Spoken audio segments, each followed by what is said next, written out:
Hello and welcome back to a brand new episode of the Pick a Side podcast.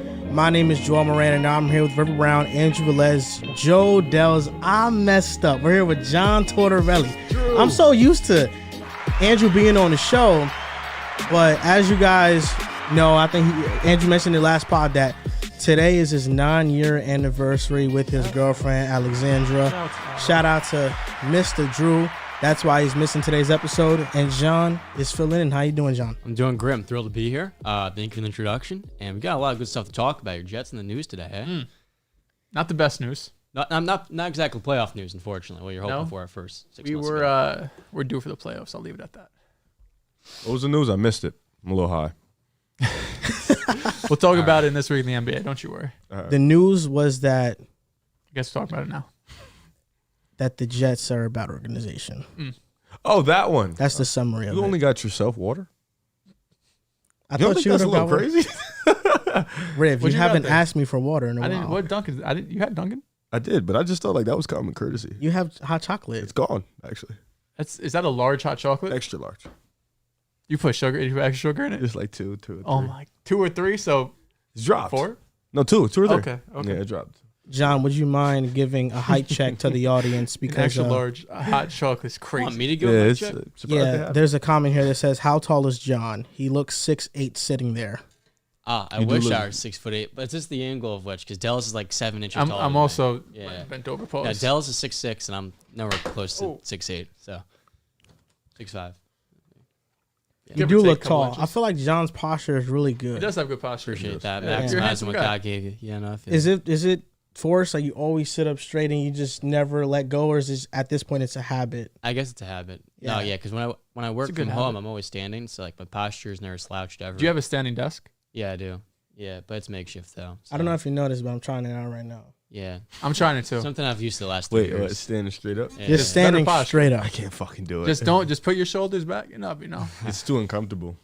Santos wrote a super chat. He says, "Riv, I love you, and where's the timestamp?" You know, Santos, I never knew you were gonna become one of them, man. I know it's a joke. Santos, do what it? if you drop the timestamps?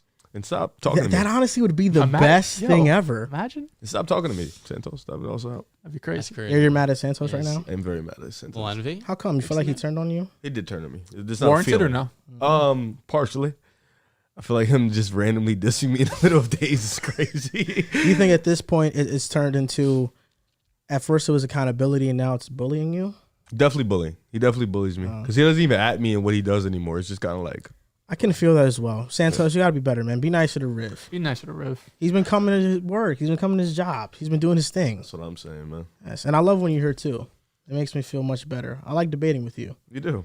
We had the Brock Purdy debate yesterday, and Sick of I that. spit some was Monday. fire. That was on Monday. Oh, you're right, Monday.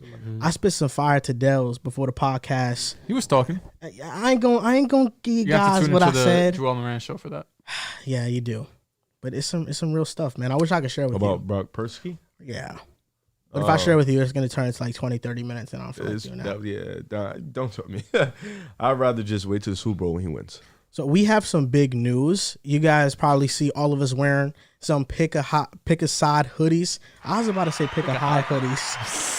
Smoked out. But listen, we got some pick a side hoodies. You see the one behind me. The ones that we are selling is coming out February 3rd on Saturday. The one behind me is a cream color with the pick a side logo on it. This one is charcoal kind of gray. You know, I got my gray fit on right now. I got the gray sweater on. I got the gray sweatpants, and then I got the gray cool grays. I don't know if you can see it. I'm grayed out right now. Yeah. I try to be very cool gray today. John has an image up on the screen.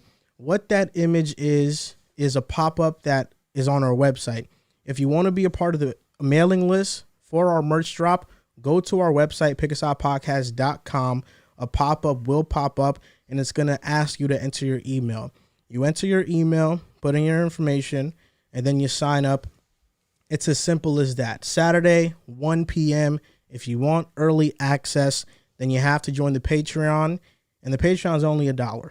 So you can get early access for the merch drop Saturday at 12 p.m. Eastern time. So just letting you guys know, we'll be selling these, and then the cream one behind me. So charcoal and green and cream. So not this? Not this one. Nah. So Just a that funny story about how we got those black hoodies. Sorry to cut you off, Riv. What are we selling? Hoodies. No, I'm just- Charcoal Which and cream. colors? This one? Charcoal and cream. Yeah. That one. Okay, yeah, so when I'm wearing all and then one behind on display. right. My fault. Funny story how we got those hoodies. The print shop we went to get our design on the hoodie opened up a wrong box of hoodies and started putting our design on those. And he did it on about 15 hoodies, and he just told us, we made a mistake. We're just going to give these to you for free. Shout out to them. Shout out to them for sure. So if that goes to friends and fam, girlfriends. Chelsea got mine. PrizePicks also has a promo. I wanted to mention that before we go. PrizePicks has a promo that Mahomes for the Super Bowl Oh my god. over a passing yard. We know Mahomes is going to do that. It's a free 0.5? square. Yeah, 0.5. We know Mahomes is going to do that. He's one of the best ever. It's a free square.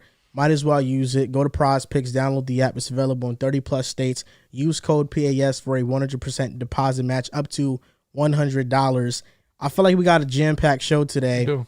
And I feel like the biggest thing that's happening right now in the NBA, it's a debate about whether or not the 65-game stipulation is fair or not. I don't know about you guys, but I think once they put the stipulation on, it had a lot of negative feedback because now players that are the best players in that particular season might not be eligible for all NBAs. Mm-hmm. And that's important because if you don't make an all NBA team, you can lose out on a lot of money. Tyrese is, I think he's Flirting flirting with losing like 40 mil. Correct. And that's the pushback from players now. And we've seen two guys get injured. Halliburton came back early, re-injured his hamstring, and Joel Embiid came back early against the Warriors and injured his knee. Mm-hmm. So now we see high-profile players getting re-injured because they're forcing themselves to play when their body's not 100%. John, I'll start with you. What are your thoughts on the 65-game stipulation? Do you think it's good or bad? It was never a good idea. I mean, to me, it was making all NBA awards a participation award, if you will. And the real issue is that there's too many games in the regular season. And we can talk about this in the second half of the topic, but you're not going to fix the issue by simply forcing players to play through injuries. And a good example is Embiid. He's having the best year of his career right now. And frankly, he is the MVP favorite, and he should be with the way he's improved and developed and put together all of the weaknesses that people highlighted in the postseason. But because he missed 12 games, if you're going to miss 5 more, he wouldn't be eligible to win MVP. And it really does redefine NBA history in a lens to where, okay, if Kevin Durant has an incredible season and plays 64 games, and Julius Randle, let's say, plays extra 5, he gets that All-NBA nod, and he's going to make more money long-term in the next contract. It would be a little bit different for those two guys because they've already reached the criteria. But the other thing to me is just when we're forcing guys to play through these injuries, they're not going to be available in the postseason. And the NBA's goal here is to make sure marquee games, these stars are playing each other. And a great example of this would be Nuggets-Sixers, right? These two teams had the two best centers in the NBA. These are two of the faces of the NBA. And Embiid has not played in Denver since 2019, 4 years ago, partly because of the mileage and just on a long road trip. But the issue to me is that for these marquee regular season games, because there's 4 a week, the NBA is missing out on actually selling these two stars playing. Like, imagine if every other time Patrick Mahomes and Josh Allen played, one of those two quarterbacks was out. It'd be terrible. You wouldn't want to watch the game. And if the NBA's goal is to make the regular season interesting, the Philly best won way, too, right? Philly won that game. yes, they did. Without Embiid? No one watched, so no one cared. they? And if Yeah, the I think NBA they won the wants game. to Thought make the the Nuggets regular season interesting, You got a point. I didn't even watch the game. I didn't care about it. As soon as Embiid was ruled out. No, yeah. The So Nuggets won. Oh, they did? 111, I thought 105. Philly won. 111 what? 105. It was close. Oh, They had, that's they what it had was. some nasty the lineups last out time there. the two teams played, Philly won. And the issue to me is, I want to jump into this In straight Philly, up. they won, yeah. If the NBA had 2 to 3 games a week, opposed to 3 to 4, even 5 in a certain month for a team, these stars are going to be a lot more available when it matters. And I think the 65-game stipulation was always risky, and they definitely have to take this out as soon as possible. So are you saying that what sounds like is to reduce the regular season, the number of games? Absolutely. And you know what people are going to say? Well, now the stars are losing money. And I don't know if that's necessarily fully true. At first, they're going to lose money because the ticket sales going down. But if you're trying to make the NBA regular season more interesting, right, and the season shorter, if you're increasing the median value of every single game, fans will be more engaged. Like, I cover the NBA. I can't watch every single game every single night. So as a fan, all the people that I know, no one's really tuning into every single regular season game because it's watered down the product. If you make the product mean more, because there's 58 to 60 games, so it's 2 times the college schedule, but not over 3 times, people are going to be more interested. And I think that's the frustrating part. The NBA is not willing to take that leap because on the other side, they can make up the money they're losing from ticket sales by increasing jersey sales, making the league more engaging, and helping improve its outreach. Because their goal right now should be improving the global brand of the NBA. And it's not going to improve with Joel Embiid and Tyrese Haliburton missing more time, more important regular season games. And I think this is the best way for the NBA to have a higher overall product. Stars will have longer careers because they'll have more time to rest and recover. And if you can get a fully healthy playoff series, or at least more of those, it's going to make the NBA a way better product. And that's why last year I looked at Premier Playoff Series. I think it starts with the regular season. Kawhi misses an entire playoff series that could have been great. What if he played all 7 games? It changes the entire way NBA history will be shaped. And quite frankly, I think this is the most under-talked part of the NBA right now. It's frustrating. You're going to school for marketing, right? Yeah. That was a great marketing strategy. You should go into the NBA and tell them that shit. Yeah. You go to school? Yeah. He just started this year. Oh, where you I go? just found bro. that out too. No free promos. Oh, No free promos. He's going to school near us. That might be Yeah. your alma mater one day. We're on the same fucking team. What do you mean no free promos? No, saying Yeah, for give one us of those shouting them out. scholarships or shout No, out. You know no what I mean? promoting the school. He's Yeah. saying. There's one near us though. I don't 10 want- minutes away from I his house. don't, if I you don't know want to where know he lives. anymore. Okay. No free promos. Shout That was out, a great Shout plan. out to guys in the chat. I see Irwin saying it's his first time in here. I see Jay King's in here. Shout out to everyone showing love in the chat. If you like the hoodies, give us a thumbs up. Give us a thumbs up. They're saying they want the black ones too. Unfortunately, those are not for sale. Next drop, we will Next definitely drop. have those. Yeah. Yeah, Season don't worry 3. about it. What do you got to say, Dez, about John's response to the 65-game rule? Yeah, I mean, it's really tough for the all NBA awards. I think when the rule first came out too, there were some questions around it, and like anything else, we had to see how it played out in real time. And I think the NBA made one amazing adjustment this year. The in-season tournament was one of the best things they've added to the NBA in a long time, maybe in my lifetime period, the best single adjustment in terms of formatting that I've ever seen. And then they made one really bad decision, and that's doing the 65-game stipulation.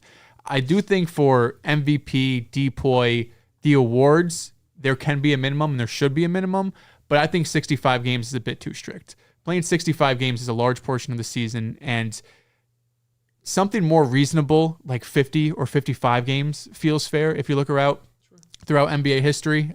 It feels like 65 is just a bit too harsh, especially when we have some of the best players in the world like Joel Embiid last night try to play through injury, and all of the criticism he received from the media, I'm sure was going through his head last night when he sat out against Denver, although it was very questionable how he sat out. That the day before, 2 days before, he said he was going to play.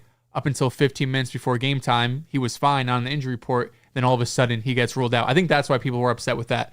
It's not like he was on the injury report, he was questionable and sat out. It's just that he was supposed to play and he didn't. But we saw last night that he was legitimately injured. And it was a bit surprising to see Philly, even when you were watching that game last night, he was laboring throughout that game. You could tell that he wasn't 100%, against the Warriors. I think I said Philly, but he was laboring throughout that game. And then that late hit, I think, was Kuminga who landed on his knee. That took him out of the game. So hopefully he's good for the rest of the season. Hopefully nothing too serious. It feels like it'd be a surprise if he plays before the All-Star game. But those, I think, are some of the situations the NBA maybe didn't think about or has to be adjusted this upcoming offseason. Because if they're able to find a happy medium where it's like 65 was too much, let's get back together, the NBA PA and the NBA, and say, how about we do 50 or 55 games? That feels like a more reasonable situation where guys are still playing a good amount of games, but it's not too much for where they feel like they have to push through these injuries. Bro, if I was Joel Embiid, I just thought of some shit that I'd do. I'd tell my coach pardon me. You're good, bro. I'd tell my coach that I'm suiting up, going for a minute, and then come That's out the and option then they not have. play for the rest of the game. It is the option they have. That's what I would do if I was Joel Embiid. But He's not taking a tip. yeah, John, I don't know. I think shortening the season, 82 games, shortening. I don't know. I think the we should take away back-to-backs. I think that's definitely an option. Those 6 games in 7 days, them long road trips. Those are tough ones. I think you can keep the 82-game season, but kind of manage it better. I think the fact that those, especially with the older players, I know some of these teams have to travel a lot throughout the week, and that's tough for them. I think the 65 rule is tough because I think, like you mentioned it, 50, 55 is valid. Some players are just older. Some players have legitimate injuries, but I understand their thought process. They wanted to make regular season games matter a little bit more, and that's why they added the in-season tournament. They also wanted, key matchups like if the Celtics and the Warriors play, you want your players playing, or if Minnesota and OKC play, you want these guys playing. You don't want them having a rest day. So I understand the thought process, but I felt like you could have maybe took another year to think about it a little more. You could have, managed it a little bit better. I think 55 would be valid. I think 55 is a firm number for sure. I just think right now it's too attached to these players' money. And because it's too attached to these players' money and the type of contracts they can get, it's going to be an extreme big issue that they're going to be complaining about. You could have, like John mentioned, you can play 63. A guy like Mikal Bridges plays 68, and he make all NBA third team just because he played more games. I think, but that's just how the contracts in the NBA, because the NFL and MLB, there's no such thing as a max contract. Like Shohei got fucking $700 million. Like there's literal maxes in the NBA. It was because the rule was supposed to, if I remember correctly, the rule was in play so teams can, like low market teams can keep their star players. Mm-hmm. And that's what it was. That is an issue you see in the MLB. Not so much as the NFL, though. There's, Kansas City's the best team in the league. It's Kansas City. But it's been a good case study with the salary cap because the NBA and the NFL have salary caps. The MLB does not have salary cap. And even though these top teams and top markets get the marquee free agents, the Dodgers got Shohei Ohtani, those teams are not winning every year either. Mm-hmm. So I think even in leagues where there's not a salary cap, there can be parity among them. You just have to have those small market teams do things much differently. I think this rule is going to be done after this year. I don't like it being tied to players' money. And I say that because we live in a free market. If a team wants to pay a said player $500 million, $400 million, whatever it is, they should be able to pay that said player that much money under the guise of the salary cap in the NBA, I should say. Because I don't think it's fair that there might be someone like Tyrese Halliburton missing out on $40 million when he's much better than a player that maybe made the All-NBA team just because they were more healthier. I also think that there needs to be a common ground of how they're going to fix this problem of injuries within the NBA, and not only injuries within the NBA, but not playing those marquee games because that's what everybody wants to see. I don't think this rule is going to last that long, quite frankly. I don't know about you guys. I felt like this went into practice too soon, and they probably should have took a year to think about it. For the major awards like Dehls you mentioned, I'm totally fine with it. You can't be the MVP of the NBA and play 65 games. That's just not how I think it should work. Actually, Joel Embiid has only played over 65 games twice. And the year he won MVP, he did not play. He played 66. So he barely got over the number. The year before that, he was at 68. Mm-hmm. And then after that, he's never did it. And then Kawhi was another player who gets injured a lot. He hasn't played 65 games since 2017. Yeah.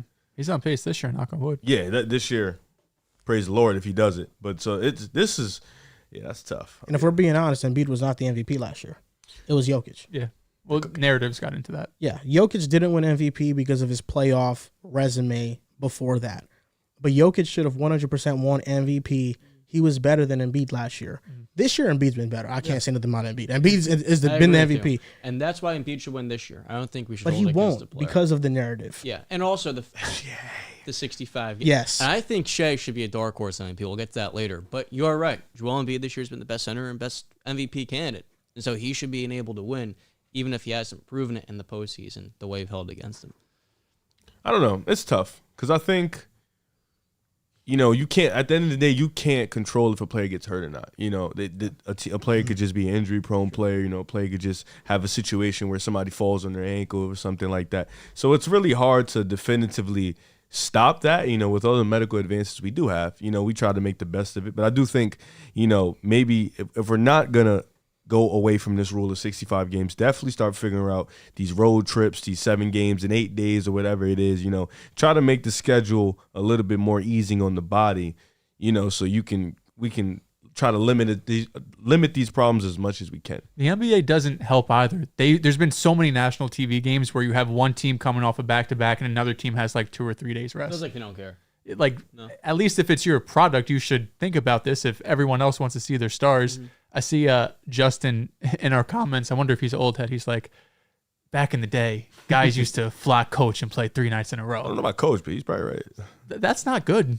Like I don't think we have to look at old times and be like, this was harder, and be like, it should still be harder. The NBA is making so much money. These players should have private planes, and they should have chefs and all the type of trainers that they need, because they put on a show. Like we watch all of this. This has all of our attention. That's why you guys are watching us. They should have, the most assets available to them. And not playing in back-to-backs is going to help the product, because you'll be able to see your favorite players play more often. I will say I do understand someone like Justin, because I can kind of give a pro and con for each side. For the NBA, it does feel like they're not sympathetic towards players actually getting hurt, because Kawhi wasn't load managing for the most part. He was genuinely hurt. He mentioned that too. And I think that is important. You can't just say, oh, this is a problem in our league right now.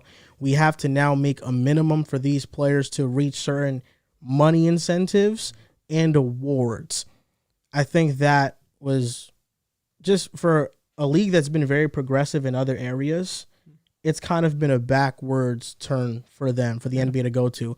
But then again, for players, maybe I'm in the minority, but you can't expect to get a fully guaranteed contract, and you can't fully guarantee me games every single night. The NFL, every player doesn't get a fully guaranteed contract in the NFL. And there are some players that they get hurt, and, because of that, some have injury guarantees and they're able to make up that money, but sometimes you miss out on that money. And I know it's unfortunate, but if a team is going to pay you $245 million and you don't even play a full season's worth of games, you play half of that, how can I justify every single player making what they're guaranteed to make when you're not guaranteeing me appearances? Tough. No, you're right about that. I think that could be something the NFL, it's worked well for the NFL in a way, and for the NBA wouldn't be a bad idea. But on that comment, no, like it's true back in the day, players in the 80s and 90s would play just about every single night. There's also a reason why guys like Isaiah Thomas were tearing their Achilles at 28, 29 years old, and Larry Bird, that was partially because he was shoveling his driveway. Their careers were done at 30. And that should not be the NBA's goal. Like that old school approach of we're just going to tough it out does not lead to longevity long term. And my idea is like, what if Derrick Rose had more time to rest, recover, and he never tore his ACL in the playoffs? And we got to see Derrick Rose the entire timeline of his career, and we got to see guys play at an elite level in their mid to late 30s more often. What do you mean Derrick Rose didn't that's have an time? Example of one player. He was an MVP. He had a year in the summer. He took a lot of time off before he took the year off. Well, I'm saying before he tore his ACL, Riff, not after he tore his ACL. But you can never predict when a player's going to get injured. What I'm sharing with you is that if you help stars rest and recover, because you got to think that these guys come in at 19 years old and they've been playing AAU basketball. That's some the weekends, issue. Where some weekends, like I played AAU, I was an average high school player. I was playing 4 games a weekend. So these elite top 100 prospects, they're playing upwards of 5 or 6. That's right. So when they get to the NBA at 19 years old, having just one day of rest in between games is not enough. And we're seeing that in the postseason. I think a second day of rest will make a big difference. And I use the Derrick Rose point because I think of stars whose careers were cut prematurely due to injuries. I ask myself, what if they had more time to recover and 1 or 2 injuries could be avoided? Now you're looking at a better product where more stars are healthy and they're having longer careers. Yeah, that AAU point was sound because they do play a shit ton of games. They do, travel a shit ton for a young kid at that age, Then to mention they got to go to school. They got to get back to school, do whatever they got to do. So that, the fact that they start that young, especially for these top guys, like 14. You kind of already putting the wear and tear on their body at a young age, and then when they get here, they're dealing with those injuries. So that was a great point. The argument against that, though, is that how many players that play that much basketball in AAU actually make it to the NBA? That's very true. You know what? I think we noticed that. So we're talking about a problem that only exists within like a 0.00001% of basketball You're players. right about that because you think about international players like Jokic and Luka who aren't wearing their bodies down at 16. They are more durable. And a lot of American prospects we see who do go through the AAU system, like LaMelo Ball, example of his ankle injuries, that may just be something a little bit less related to AAU. Zion's another example too. A lot of American players are having more injuries reoccur, especially. Because I feel like when I was younger, I would have killed to play like 4 games a day. It was great. AAU. Yeah. But So we actually did that shit. Once you get to playing 80, you gotta think about it. You have 82 regular season games, a couple preseason, and then if you make the playoffs, you're playing upwards to 90. And some of these kids, even if they don't make it, they still, like, you got the top guys, they go into high school, come out of high school, now you go straight to AAU. And you play AAU for the rest, then you got summer ball, and you don't stop training. You just keep on, keep bowling, keep bowling, keep bowling. It's a lot of basketball. Jason Kidd said that Luka Doncic is better than Dirk. He's in the realm of Michael Jordan. Go ahead, Glaze. Do you agree? I mean, listen, I don't want to go first on this because I feel like people understand that I'm unbiased about topics that I speak about, and they probably know that I'm gonna be unbiased about this one as well. Absolutely. But Riv, I mean, do you think Luka is better than Dirk? First of all, let's start there. Has he already earned that title? It's always tough to say a young up and coming guy is better than the guy for the franchise. You know, same thing for Miami. Whatever young and upcoming guy, it's going to be tough to just say they're better than D Wade. You know, same thing for Boston. You know, Tatum. It's going to be tough if he ever reaches that pinnacle to say he's better than Bird. Bird. No, Yeah, like I'll put him in the top 3. Yeah, that's what I'm saying. So it's tough when a guy just reaches a certain pinnacle for a franchise. It's always tough to put him over. But if we just talking player for player, I don't think you're wrong in saying Luka's better than Dirk. You know, love Dirk to death, but I think Luka just overall as an offensive engine, you know, as an offensive machine, as a playmaker, I think he's a better player than Dirk. Dirk wasn't this defensive monster either. So there's nothing defining on that end. And even as a rebounder, Dirk wasn't this great of a rebounder. So it's really just who was a better offensive player. And I think Luka was a better offensive player than Dirk. People throw around that realm at MJ shit a little too much, you know. I seen it a lot with playoff stats, Riv. Yeah, I seen a lot with Luka. I see it in the regular season with a little bit of SGA. It is funny. I definitely do find it. I saw it with DeMar in February last year. So it does get thrown around a lot for sure. But I think Luka, you know, he definitely, you can see the pattern and you can see the similarities in his first 6 or 7 years and MJ's first 6 or 7 years. You know, MJ did have the MVPs. Luka hasn't got one yet. But in terms of just regular season dominance and playoff dominance, you know, MJ, he didn't go too far in the playoffs. I think he made it out the first round in his first 6 years once, you know, and then they played Cleveland, they played the Pistons, and they lost. But MJ was a playoff machine. You know, he was a playoff riser immediately when he got to the league. He was a regular season machine. Same thing with Luka. Luka is a regular season machine. When he gets to the playoffs, he's unstoppable. So the similarities are there, you know, statistically, individually as a dominant player. But, you know, to reach that realm of MJ, you got to have that winning. You got to have that dominance in the accolade department. And Luka ain't get there yet. You ever just look at Luka's numbers and you're just floored? 35 points and 10 assists a game. Yeah, it's nuts. What he's other unbelievable. player in NBA history has done that? What? There's been a few. I mean, LeBron. What do you say? 35 We're only points at and 10 35, assists. though. MJ did No. it like a few Are you saying times. are these 'Cause playoffs? even- Tennis is In the no. regular 8 assists, season. yes. This playoffs? No, wait, you talking about just like averaging for a year? Yeah, man. Yes. Oh, no. Yeah. No one's ever Luka's done that. averaging 34. Harden 9 at and 10. 35? It was Harden at. Harden was? at He might. 35. He was at like 8 assists. He was 35 and 7. He was 35. So that's impressive. I mean, obviously. But like Wilt Chamberlain, when he was starting He to finally is not play real. make, he was dropped with 25 points. Does anyone ever say Embiid's in the same realm as Wilt? So I feel like every night you see Embiid and Wilt stats, and they're like neck and neck. Don't with even all cap. this. He's probably better. Not even trying here. But I don't think nobody says Embiid No is one's, in, but no one's saying it. nobody says he's in the realm of Hakeem or Shaq Yeah, that's true. because of the playoffs. Yeah. That's the separator right now. I think Luka is phenomenal. I think he's better than Dirk for the simple reason that he's a better offensive player. And if you're measuring both of those players, it starts offensively because neither provide much defensive impact for you. Right. And Luka's a much better offensive player. I mean, he is one of the greatest players at his age and his current stage in his career that we've seen in history. I like how you had to add the age, bro. We have Oh, though. yeah. I He's get 24 years old. But the thing with the defensive aspect, so in a vacuum, Dirk Nowitzki, his impact on the game for international prospects and floor spacing bigs, that makes his career even greater when you consider he has an MVP, a championship, a finals MVP, 12 All-NBA appearances. I mean, the whole in the MJ realm thing makes no sense to me. I don't know why that really matters, this discussion, but like Dirk is clearly the greater player right now because Luka's 24 years old. Yep. But Luka Doncic is the better player considering he is just as, if not better, scorer, given his efficiency. But then you take it a step further. While we view Luka as a bad defender because he's not a good defender, because of how sensational a playmaker he is, he enables you to play your best defensive players. You think of their 2022 Western Conference Finals run, what allows them to play 3 defensive players that can't dribble whatsoever is the fact that Luka is going to fulfill them with 1,000,000 corner threes. And so in that aspect, he does raise their defense, and he makes for a more complete value of being an engine. He solves more. He allows and enables more on both sides of the ball. And yeah, I mean, Jason Kidd played with Dirk. He's coaching Luka now. He's gotten to see from, as a peer, these two guys work, and it's really a testament to Luka and not something to diminish Dirk Nowitzki and how good of a player he was. But what we're seeing from Doncic right now, he is a top 2 player in the world, and that's based off not just his regular season play, but how well he's been able to scale in the postseason when he hasn't had a whole lot around him. It's crazy, man. If you played for the Celtics, probably would have a championship right now. Most likely. But you know what? Justin Herbert's undefeated in hypothetical, so is Luka Doncic. You know what that does? Andrew Wiggins did lock up Jason Tatum, you could say. And Bro sold his soul for that shit, man. But think about it this way. I mean, the one guy who could guard Luka Doncic was Andrew Wiggins full court in that Western Conference Finals. So Wiggins did it to both of them. Not equally. They don't have the same Not usage. equally, sure. Luka gets the ball again. But He deserves it. I agree. You're cooking. Give him more You're balls capable. whenever you're on court. 100% right. You're not any liar. Andrew Wiggins that year was just generational, man. was amazing that year. It's just all he had to think about. It's the fakest shit in my life. He's getting back. It's more fake than the Mickey Mouse shit. I know he's been hooping. He's getting back. Don't sleep. I've been locking.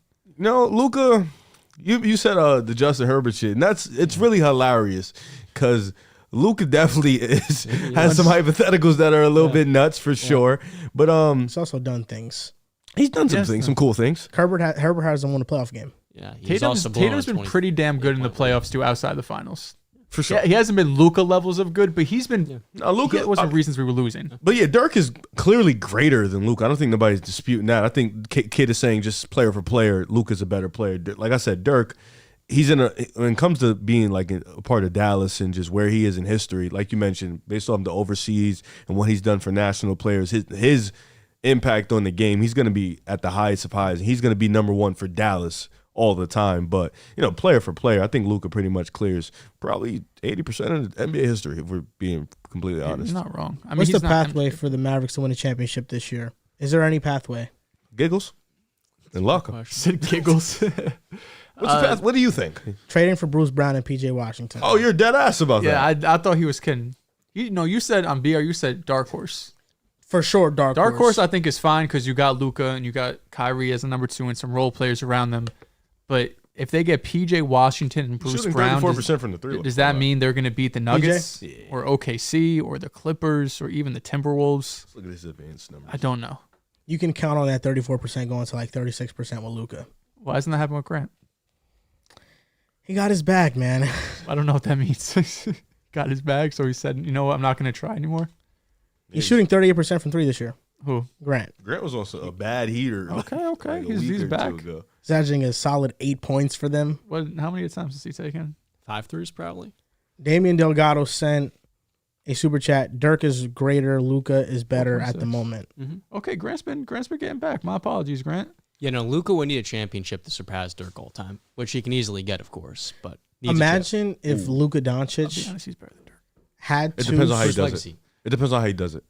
Sure. Because you got to remember the way Dirk got his ring. It was phenomenal. No, you're right. Yeah, you're totally right. It was a different vibe.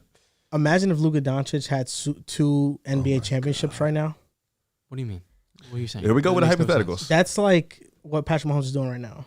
But it's not. Yeah, but why do you? I tweeted out we weren't mention going to talk about Patrick Mahomes this episode. And there you go. And now It's just absurd. Does anybody ever sit back what if and Jason just Tatum had 2 appreciate championships? Appreciate what? what he's Luka done? doesn't have any Mahomes. MVPs. I'm talking about Mahomes. has I'm talking about MVPs. Mahomes. What are we doing? Mahomes has MVPs. What are we Luka doesn't doing? have Why are we going back MVPs. to Mahomes? I'm just infatuated with him, man. Can we Mahomes consistently finishes in first place in the regular season. Did you And see actually that- lowest places Defense. in the Did you see that playoffs. picture with his shirt off, Mahomes? Yeah. Did you know he had a dad body? Riv, what's the Mavericks' key to getting back to? I love that you got back on topic. What was the question again, John? What's the Mavericks' key to getting back to the WCF this year? Man, it's really tough because you got OKC, you got Minnesota, you got the Clippers, you got Denver. 4 teams. The Kings aren't a walk in the park. I think Dallas Snake in will the win. grass. Yeah, they're on a walk in the park. That's a 6-7 series for a lot of teams. That's a tough team. Crazy. I think the path is you play the Kings in the first round, you play the Minnesota Timberwolves in the second round. They're gonna have to play one of those 4 teams in the first round, I think. But that's the Wolves are the only team that I see like, okay, they could do it. I think the pathway is grabbing, like you mentioned, either playing the Kings or playing the Pels in the first round. Then don't know if the Pels going to finish that. well, if they do, just because they're here, I'm giving them a little respect here. And then hopefully getting OKC or Minnesota in the second round. And then now you're faced up in the WCF. If that's how that goes, you'll probably play Denver or the Clippers, and then you figure it out from there. Mm-hmm. You've always played well against the Clippers. It's just now you have to figure out if Kyrie's enough, where Porzingis wasn't the second time. Yeah. Is Kyrie enough to get you over the hump against them? And now they have Harden, so I don't know. I believe Kyrie will be enough because of how much Luka opened up the game for him. It's very similar to LeBron, that aspect. But you touched on one thing before. I think they could use a Bruce Brown off the bench in that six-man role because we've seen the Mavericks in the postseason defend at a reasonable level, and two of their top four lineups are quite good defensively. These are lineups with Derek Lively at center, of course, Grant Williams at the 4, Derrick Jones Jr., and then one of Dante Exum, who's making his threes, or Josh Green. They're not getting to the WCF. Derrick Jones Jr. has been good this year. No, I'm not gonna lie. They're not getting to the WCF. You know he gets the most wide open threes in the NBA. Go. Derrick Jones, There's like a reason top why I 5. leave him open, but they're not getting to if the you WCF could, with that lineup. if you could plant Bruce Brown into Why do the you role, keep sleeping on Dante Exum? We're talking about a that final, like a five finals lineup is run, bro. nuts, bro. Dante Exum has been a good player though. in the regular season? But we're If you talking could, about you going up against fucking Mike That's a- Conley that's a and good Jay regular season. McDaniels, Playoffs Cat is and nuts. Gobert, but bro. if you could place Bruce Or Brown into the role of SGA, Dante J Exum, Dub, like See, look, he's even taking Yeah. Dante out the lineup.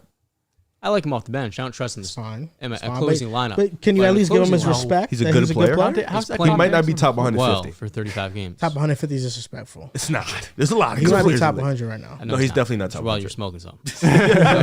Dante Exum is No a good shot. player. Bro, before No the shot. season, they didn't have Derrick White in the top 100. Yeah, no chance in hell. He's That top means you're 100. saying he's a starter.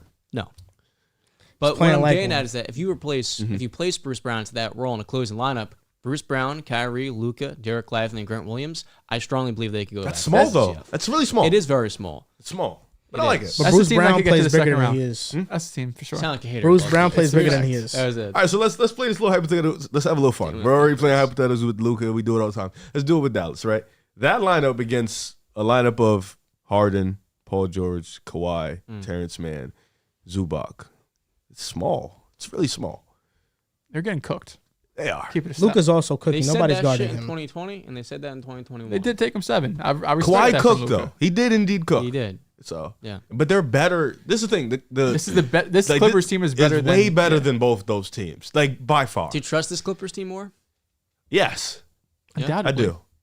Okay. Maybe not. I think the bubble team. No, I don't know. No, I think the year they went to the WCF, I trusted that team the most. Right. I agree. But then they got hurt. Yeah. But I think this team, I'm putting a good amount of trust in them. It's the healthiest we've seen Kawhi. James Harden addition. No, So, I mean, Zubac is felt playing that way great. last year too, Dehls. And I just think there's a level of trust that has to go into me. Like the Clippers, I have to see it to believe it. I understand. I'm not sorry, Mike. So is there any point, because I mean, up until the playoffs, anyone could get injured at any time. right? But with the Clippers, Do you they trust just have Kyrie? a higher probability. Do you trust Kyrie? That's a great question. With Luka, I do. Yeah. No, I'm talking about if To you're be playing the healthy. health card. Yeah, Right. he damn near gets hurt in the playoffs just as Very much as true. they do. You know, I still trust him more than Kawhi to be healthy in the postseason. What do you think respect about that. the Clippers right now? I'm not trusting that team. Just You think put they're the health fraudulent aside. top 14? How good are Are you they? playing devil's advocate, or you actually think they're not that good of a team? I think the Clippers are a top 3 team in the Western Conference that if everything goes right can go to the finals this year. But the odds of everything going right for that team to me are quite What does slim. have to go right? Is that just health just or health. is that matchups too? Do you think Isn't they could that beat any anyone team in in the West? Right, yeah, but with Jokic, I'm pretty confident he'll be healthy. With Jamal Murray Kawhi, more than anything. Michael Porter's had but when you injury look history. at the number one piece, Kawhi gets hurt, the Clippers are done. Yes, And the chances of Kawhi being hurt are what? very high.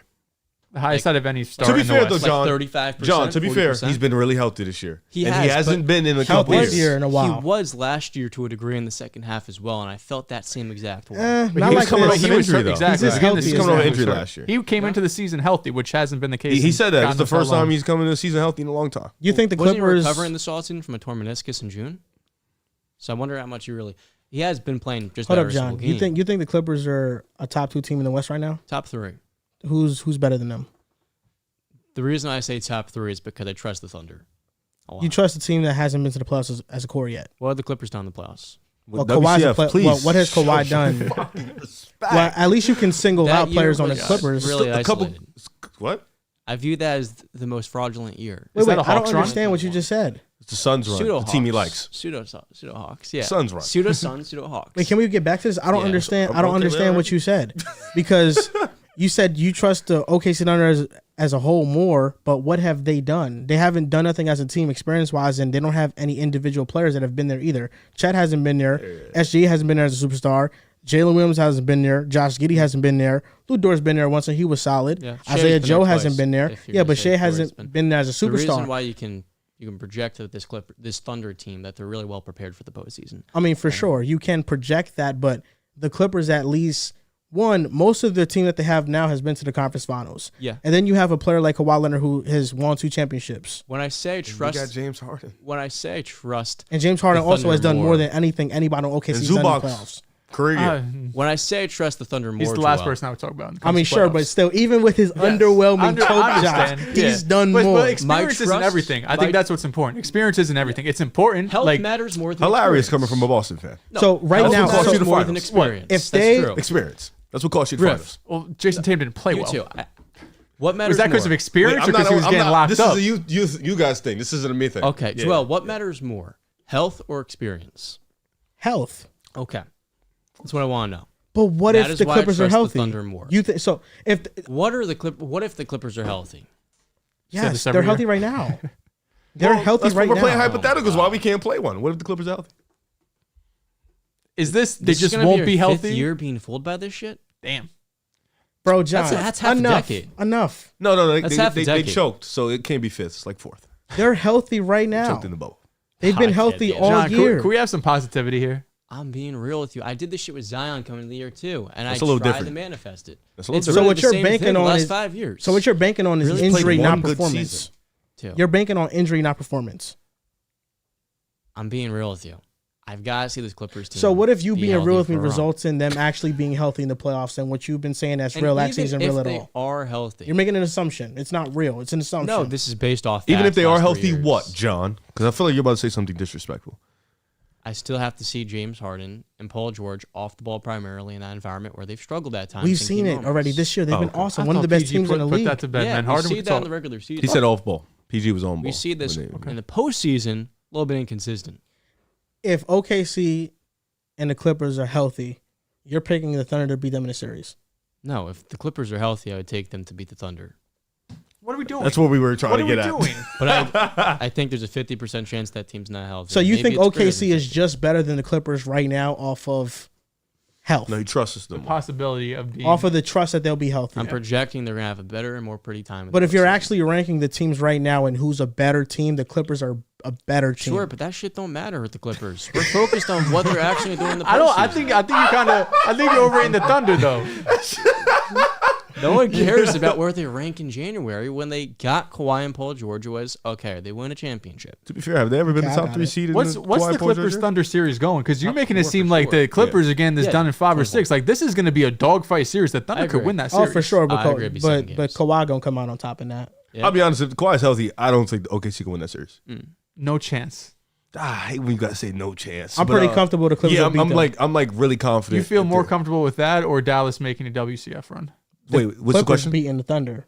Clippers being the Thunder or Dallas Oh, making a WCF easily run? Clippers beating it. If Yeah. they're Yeah. healthy, Just trying to gauge where Yeah. how confident you guys are. no, I'm more confident in Clippers beating OKC in 5 than Dallas making a WCF. Like, I just want to get some Mavericks safe. I'm keeping the stack. bro, I don't think I understand him. Kawhi's healthy. There isn't 5 basketball players in the playoffs better than him. Might not be 3. Can we speak about something real quick that's kind of bothering me a little Grinding your bit? gears. What's up? Extra large hot chocolate, so crazy. This NBA season has been awesome. We know that. But is it just me or the most talented team in the NBA? We know it's pretty clearly the Boston Celtics, right? For sure. If the Celtics don't win a championship this It's a year, failure. Where does this come from? it's the biggest failure since what? Your boys. Nets. Yeah, Nets. your boys are Okay, recent. Okay. Hey, you thought you were gonna. I need I need or- KP healthy. I or- need Porzingis healthy. Let me ask you a question. What's a bigger failure? Put it in order. Nets, Suns, if they don't make it this year, or the Celtics this year, Oof. or add the Clippers, Oh, we're ranking all 4 of those. because they're all more recent failures. If Yeah, those I two think Yeah, I think big three, Nets. Nets I think one. Nets are number one. Mhm. Clippers Yeah. number 2. don't, what's 3? 3 would be the Celtics. The thing with Boston is like Because what if the Celtics get there in the finals. They lose, and the Suns flame out in the first round. We'll be But more the thing with disappointed. Boston is this core is going to be here. Like, we extended Porzingis, JB, JT, This Drew year Holiday still a wants to failure, extend. for sure. The Celtics This year will would still be a more failure for sure. No, it would. embarrassing. I know. But I'm saying, like, the Nets, that shit's over. Yeah. You know what I mean? Like, it It's flamed dead out in the so water. quick. Yeah. Um, But no, I think if Porzingis is healthy, absolutely. Like, I think he's the game-changing piece that wins us the well, finals. him and Derrick White. What's more likely to happen? Celtics losing in the finals, Okay. or the Suns flaming out in the first round? What's more likely? Yes. Who are the Suns going to play in the first round? You're taking a guess here. Because I They're know, low seed right now, so They they are.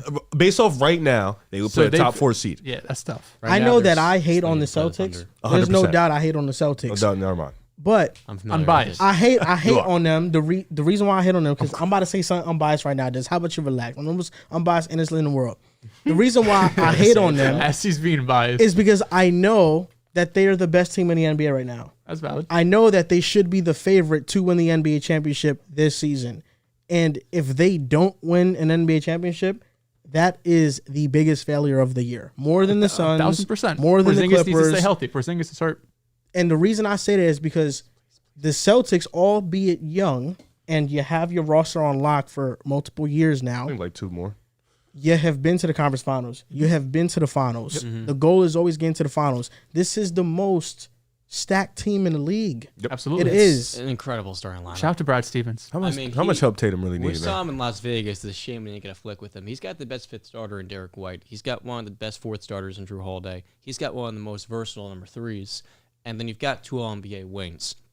But you do touch on that, Joel. It's interesting because this is their 7th year with this core of Tatum and Brown.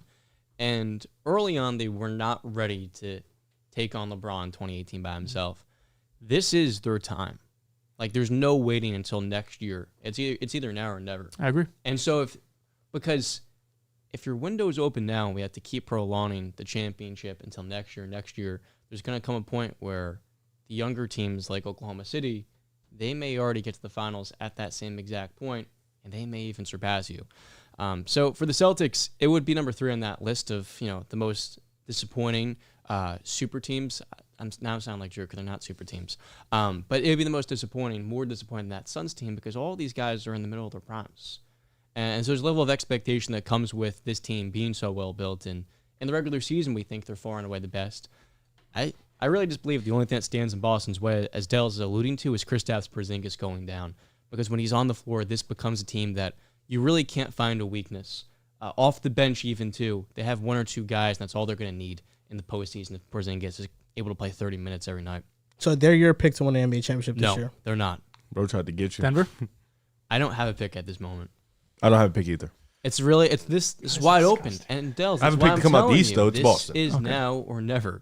Because I still have some questions with just Denver. I think they're my favorite to come out the West right I now. think But I Denver's still fair. have some questions, and I'm not ready to answer them. And Denver John, shows up, though. How many Middle of the winter. teams in the West can beat Boston in a 7-game series? 3 teams. Who's the third? Maybe four. Talk to me. But the Nuggets, number 1. Right. The Clippers, number 2. The Knicks. No, I said We're the talking West. brother. Oh, Fuck West, is wrong my with bad. you? 3? Wait, what? The Knicks what? The Knicks can go to the championship this year. Well, we're going to That's stay not on the the Western question. Conference. How many We'll get teams to that can beat afterwards, Boston? all right? Number 3, I'm going to go with I don't think there's 3 teams. Number 3, I'm going to go with the Thunder. The The Timberwolves. Thunder can beat the Celtics. They beat us this year once. Number 4, I'm contemplating Fifty in that Phoenix, and I'm also contemplating Dallas. Dallas can beat Boston.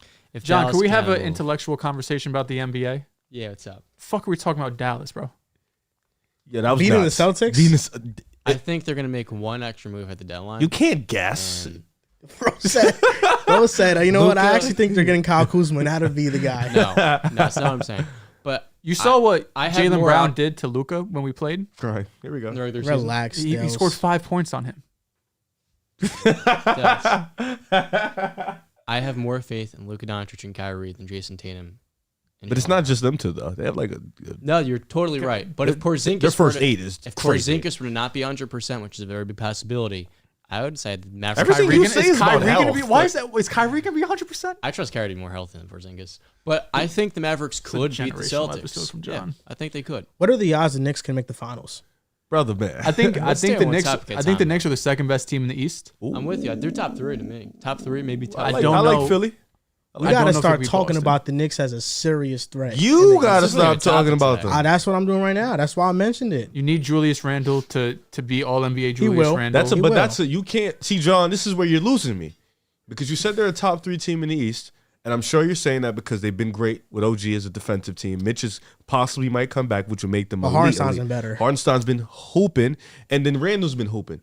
But do you trust Randle? No, I don't. So then, if you don't trust Randle, if he cannot be that guy in the playoffs, expect him to be better in the postseason. Why can the Mavericks beat Boston? Crying. Now what the hell, Dehls? We're talking about the Knicks. Show some respect. I know, but I just want to get back to this for a second. Yeah. I would fear the Celtics 80.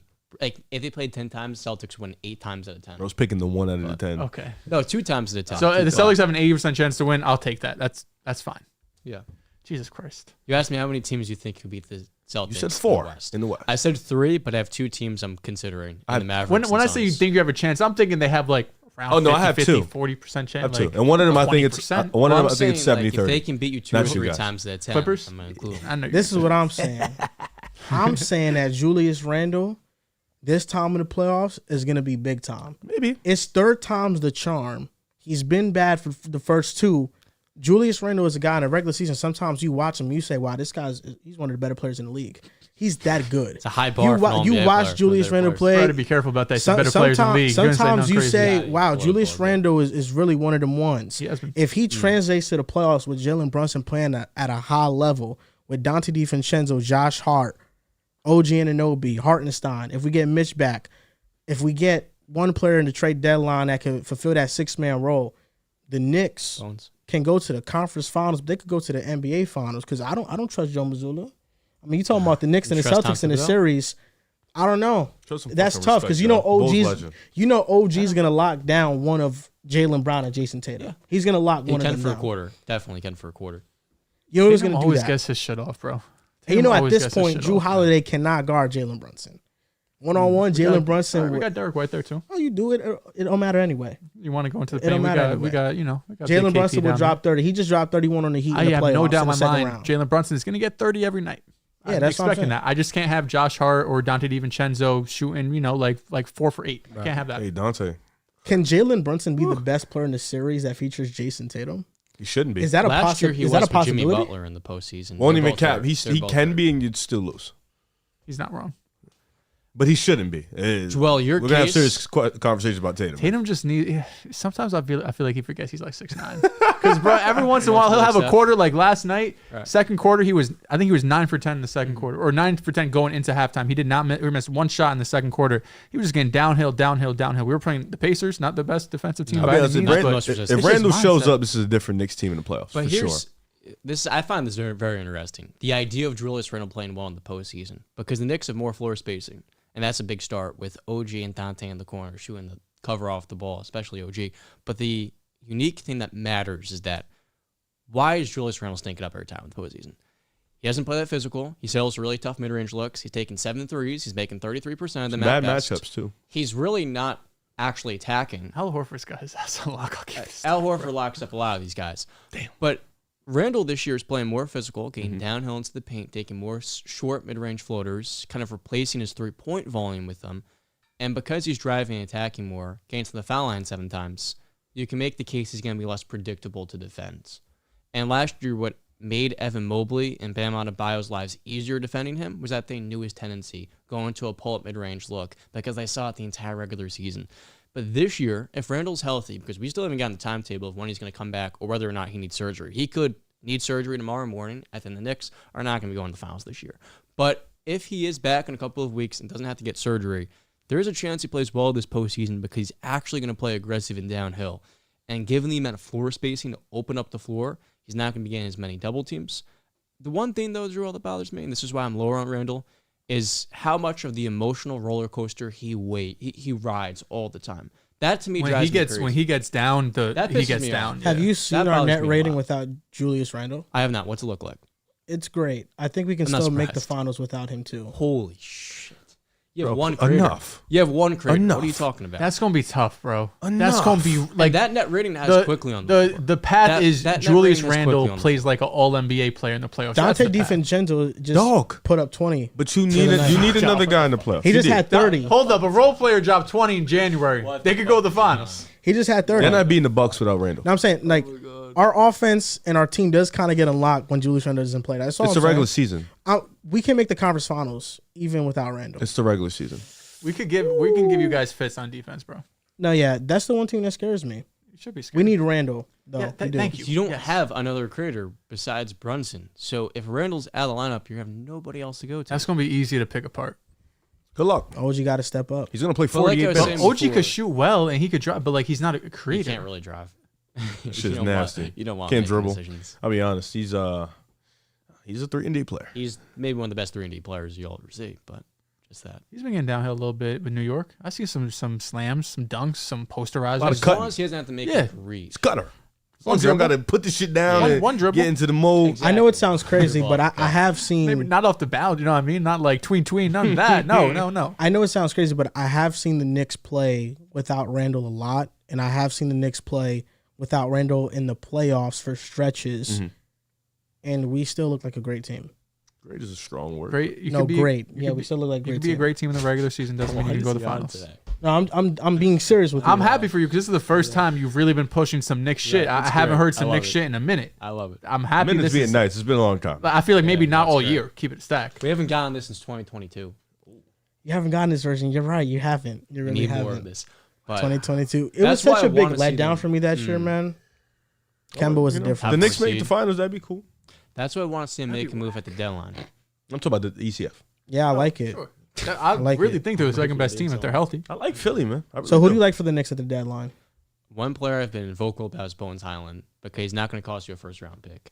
And he could fulfill the same offensive role Emmanuel quickly could. And then if Mitch is actually coming back this postseason, maybe you want to make him move for a backup big. But they may need one if Mitch is not going to come back. Do you trust Bones in the playoffs? No, but do you trust Emmanuel quickly in the playoffs? Cooked. Yeah. I hate to be a hater towards my former player, but Riv, remember the conversation we had about Quickly? Yeah.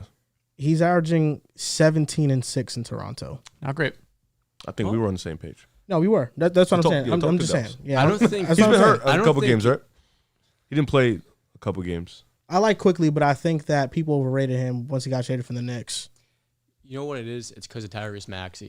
And I think with Max, we underestimate just how quick and explosive he is. Quickly is a Or good just how much of athlete. a better player he is. Well, honestly. the reason why he's a better player, Maxey's game off the dribble is He's way more explosive. explosive. He's a dog. I mean, man. that first step he Dog. has is second to none getting to the rim. But quickly, it's probably going to tap out as like Mike Conley, which is a really good starter. But probably, and you named, that was an amazing comparison by you. He's probably never going to make an all-star game, but he's always going to be like a high-end starter. But with the Bones Island point, that is the type of creator who can give you 4 threes in a quarter and will shift 1 or 2 playoff games in a series that'll come down to 1 or 2 He's going to get games. picked on defense. Yeah, no, without a doubt. So it's Quickly. So was Dante. Yep. Like Dante's a good defender, but playoffs, bigger guys pick on him. He's small. And that would be the one exception because what this Knicks team has done very well is built a physical group with OG. Dante's smaller, but he can get into the ball quite well for a 6'5" guard. And their front court as well is so physically imposing. You can, in many different lineups, have one smaller guard who, hey, look, Highland may get picked on, but I actually think for a player who does not seem like a good defender, he makes a good amount of plays. Like, he can hold up, and You he think has. he's a better defender than Sam Hauser? No, I don't. And Sam Hauser, he like doesn't look 6'8", like it, but he's a solid defender. But Bones Highland, I think last postseason as well, made some decent plays, and it wasn't like he was being attacked in a way where it'd play him off the floor. So I think that it's going to be tricky fitting every single deserving reserve in the All-Stars, in the All-Star game, because I feel like in the East there's going to be a lot of snubs, in the West there's going to be a lot of snubs. More so in the West. There's a lot of All-Star caliber players in the Western Conference. And what we're about to do is we're about to draft these reserves. There's 7 spots in the East and the West. We can start off in the East, and how we're going to do this is we're going to separate into teams. So it's going to be Team Dehls and John. Oh, we're still doing it that way. Yes. And A team normal team draft, Riv though, and not Joel. whatever the fuck he was talking about Yes. before the show. So there's going to be 7 spots, and we're each going to come collectively and Excited for agree on that player. Yeah. Yes. Wait, what? And just agree on that player. As a team. your guy, your team. Yes. You keep confusing us with that part. It's like okay, all right, okay. I don't think it was that confusing. No, it's not. I think it's just like implied when you say you have a team. It's not like if John's like I'm like we're putting Hauser on here. John's like no, and be like nah, put Hauser on my fucking list. We're not gonna do that.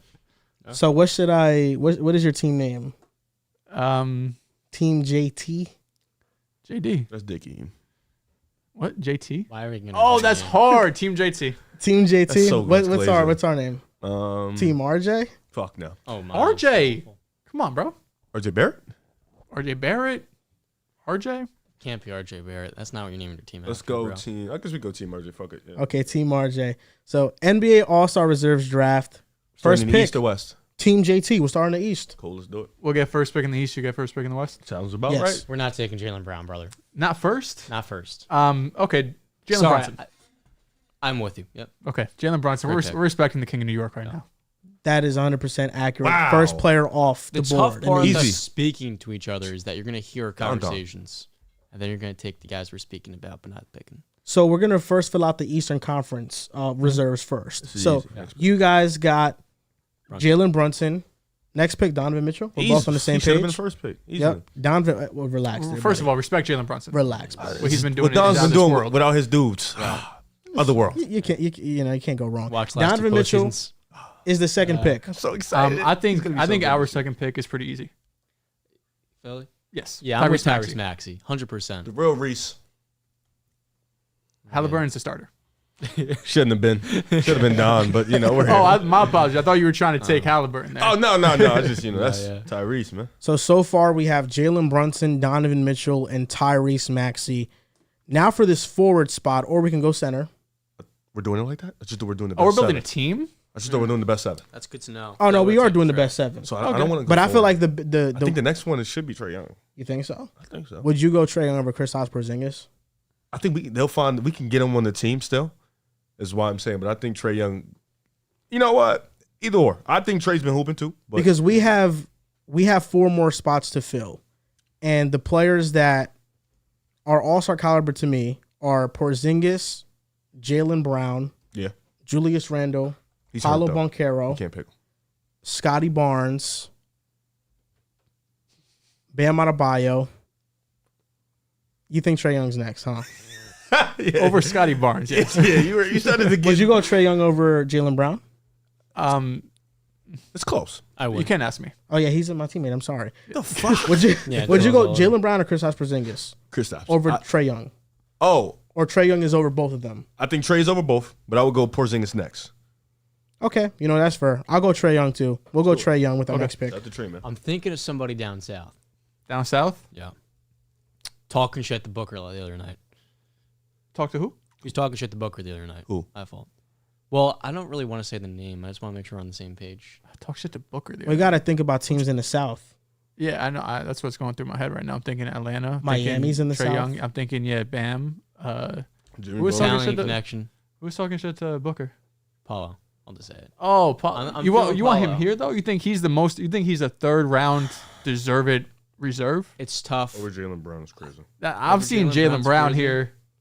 That seems like what my brain would go, but I'm a Right. little biased. Porzingis, I feel like even too, if you want to have that conversation. I'm looking for somebody who can create more, which is why I prefer Barnes or Paulo for others.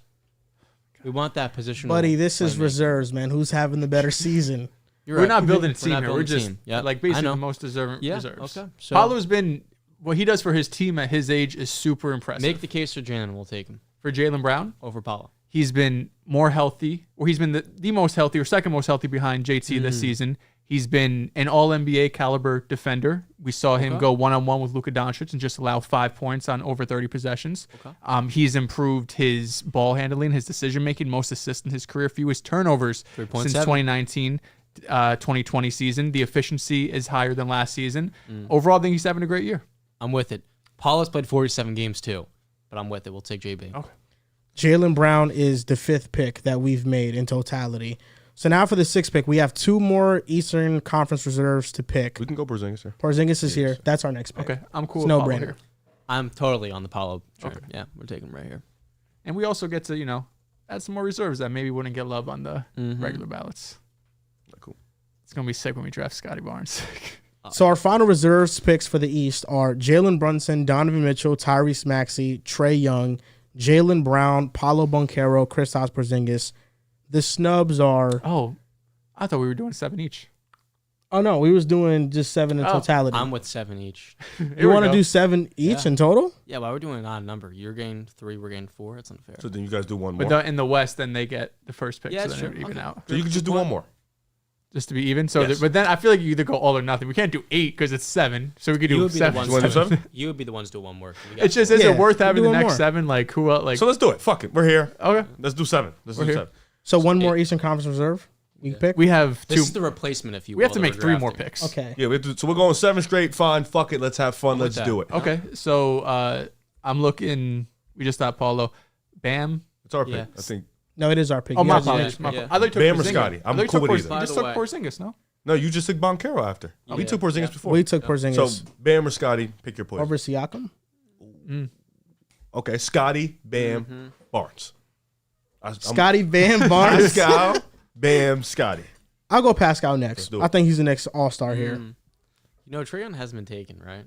Yes. He has. He was our first pick. Yeah, my I was brother. gonna say. I thought your Now my first pick second. He was our second pick, actually. Okay, I thought it makes sense. So we're both making teams of 7. Yeah. Okay. Okay. So Cool. our pick, we got Don, we got Trey, we got KP. I think here Bam would be my Yeah. choice. But do you feel about? Do you think Scotty's having a better season? KP and Pascal. Scotty this We got year Jaylen Brown? has No, been they got Jaylen Brown. slightly better, but So our team right now is Mitchell, just Trey, take Pascal, and Porzingis. him and Scott are like 2 That's most valid. I similar like that. players. But we're not building a team. We're just I 7 know. most. No, you're right. You're right. You have to tell him that. I know. That's why that I second feel like this is Drew. He's like, Drew would No, love but this because we're this just is- building the best this is- 7. I know, but we do need to take a center though. Yeah, you got to eventually front take a court. center. We just need. I would we have a take center. Bam here Okay, personally. yeah, we need the Without. center anyway. Yeah. For have a this center without. non-team, we're not building. We're just Yes. need a center. Well, for that's why we picked KP. We're here, All right, we got. So we took Bam. so now we can take Need Scotty. one. You want to take Scott or you want to take LaMelo Ball?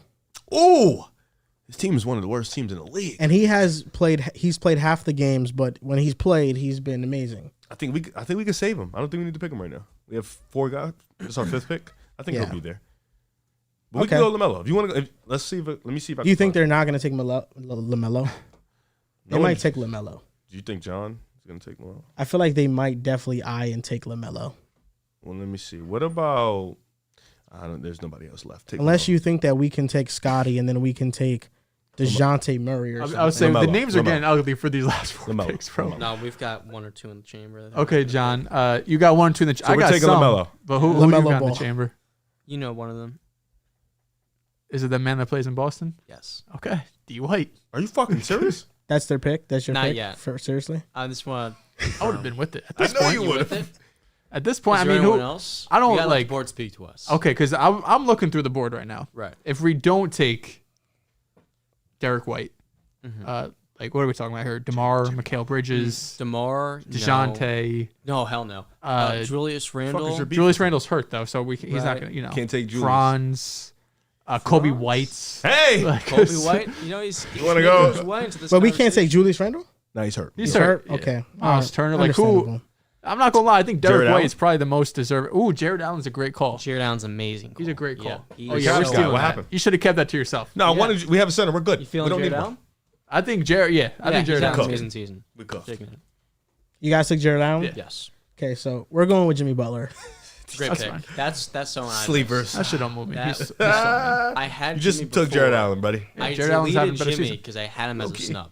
Maybe we should make teams because our team is nice. We have Mitchell, Trae team Young, is LaMelo, fucking OD. Jimmy, Pascal, Our Porzingis. starting Yeah. 5 is right there. Is because actually we weren't cohesive. building a team. We were just picking our guys. We was I would have picking the best I would ones. have We gone to this unintentionally built a differently team. if that was the case. Yeah, but we just accidentally built a great team. Yeah, that's true. We didn't have any intentions. That of shit this. don't move me because we're building a team. You guys can't fuck with me. So do you want the West? Do you want to build teams? Sure. Yes, let's do what- that. what- So And we'll the go West seven build first teams. 5 in the next 2. We have Seven. Okay. to take Derrick White first in the East. You can have him. We So don't need Derrick White for that I last don't pick. think you realize, Riff. It's guys like Derrick White that move the needle That shit don't matter. We're more talented. He's a winning guy. player. You're more Yes, talented. We're way We more have LaMelo talented. off Just the like bench, the buddy. Clippers and Sixers. Derrick White's put him in hell. They never win that shit.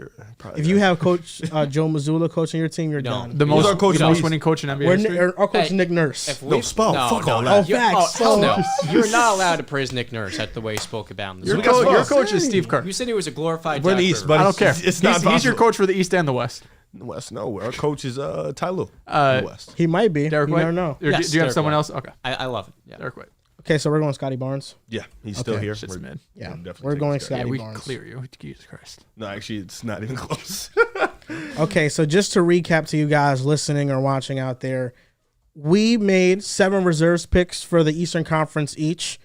Riv and I are on one team. John and Dehls are on one team. John and Dehls, what's your team? Recap it. Our starting lineup is Jalen Brunson, Tyrese Maxey, Jalen Brown, Paolo Banchero, and Bam Adebayo. Our 2 reserves are Derrick White and Jared Allen. So fucking mid. Our 5 reserves off the bench first come with Donovan Mitchell, Trae Young, Jimmy Butler, Kristaps Porzingis, and Pascal Siakam. And then off the bench, we got LaMelo and we got Scotty Barnes. Yeah, we're frying y'all. You lied. We're frying. You lied Talent so doesn't bad. win. I think you're missing. You're the lying. glue guy. You have too many me guys. Think so? Jimmy Butler's not a me guy. Porzingis isn't Yeah, a we're me about guy. to fit too.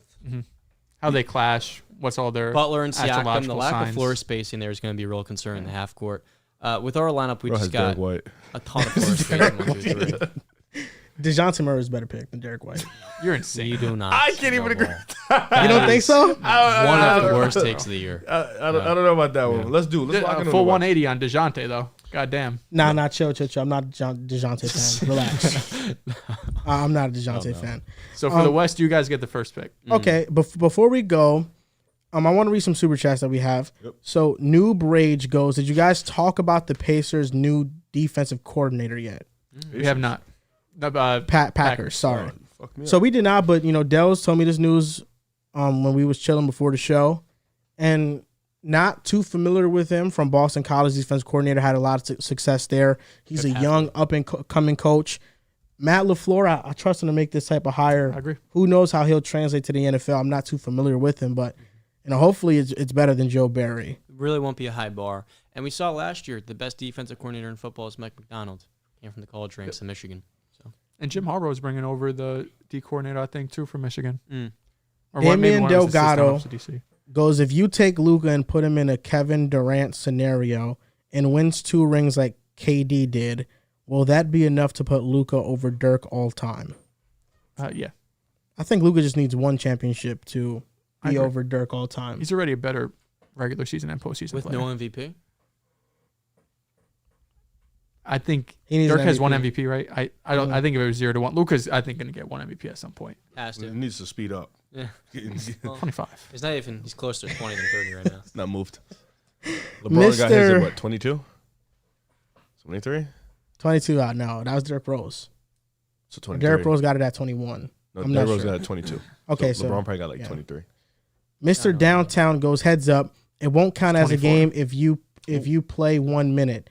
Minimum 20 minutes. Oh, Oh, is that There a real is thing? exceptions for guys who suffer That's a season-ending lie. injuries because Drew if Holiday they play half a season. Drew Holiday, he did that 1 year with the Bucks to get a bonus. So they didn't have the restriction for what he did. He just subbed in, subbed out, fouled somebody, subbed Mikel out. did that too to get Yeah. his 82nd game last year. Or his Yes. 83rd game, I think. So it I don't was. think Yeah. maybe it might be. You might not. I'm not gonna say he's lying, but I've seen guys do it, so that's why I brought it up. And Booty Liquor What? 2000 wrote, John's here, WW. I appreciate you, bro. Thank you. How do you feel about Booty Liquor giving you super chat, man? Great name. Thank you. He for the love. paid just to get your attention. Booty Liquor. Right. It's a great name. He paid just for you.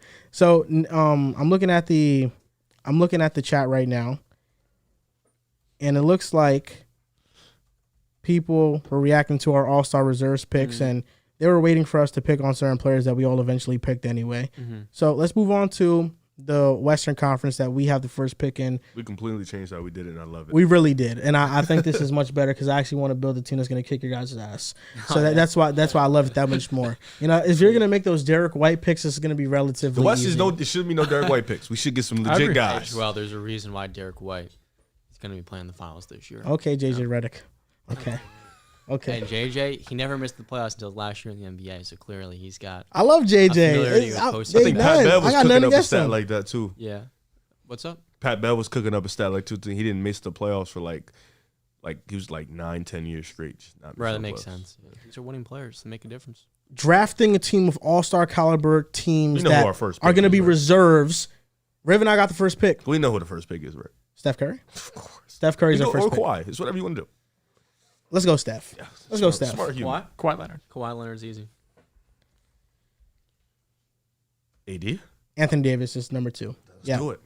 It's a great pick. That's what I wanted. Wish you could have snaked that. I thought he was gonna pick Ant-Man. That's why I had to throw I AD know, in. yeah. real quick. Come on. Relax. Okay, so to me, those were the obvious top 3 picks. Yeah. Now I think it's more of a discussion. Yeah. No, it's really tough because there's a steep drop They're off. fumbling already. Look at these Maybe guys. not steep drop off, but you're looking for. We need somebody who can kind of lock down AD. What you're looking for. Well, this is the thing. This is over. They Nobody's have gonna- their 5. We don't have to take a 5. Yeah, you're right. Like if we wanted to, we could wait to the last round and take going, Gobert. We're going. That's No, exactly. you know can what I mean? definitely, because we're not taking Gobert. Yeah. Like if we need But someone if you want to put guard Gobert or No, AD, I'm that's aware. fine too. I'm aware. I'm just thinking that between Booker Just imagine and Steph and De'Aaron. AD in a pick and roll with Gobert. De'Aaron out this there. year shooting 39% from 3 on volume. De'Aaron- Him or Book? That's a tough one. So Ant-Man's not in this conversation. He is in the conversation, but I'd rather have De'Aaron this year. You'd rather have De'Aaron than Ant. Yes. Why do y'all giggle at that? The fuck is so funny to you. What's your pick? They're gonna pick Fox. We'll wait then on Fox. This is also the thing. They have Curry. They're not taking Fox. No, you're right. Yeah, So we don't gotta gotta take Curry. They're gonna take Paul George. in the Excuse me, next we don't pick. gotta take Fox. We're not taking Paul George on next pick. We know we can get him later. So I think take Paul we George. don't need to take a point guard. Wait a minute. Paul George. John, I think it's relax. between Paul George or Book Yeah. or Ant. Paul George, Book, Ant. This is the 3 Relax I'm on feeling. PG, buddy. Booker's been better this year.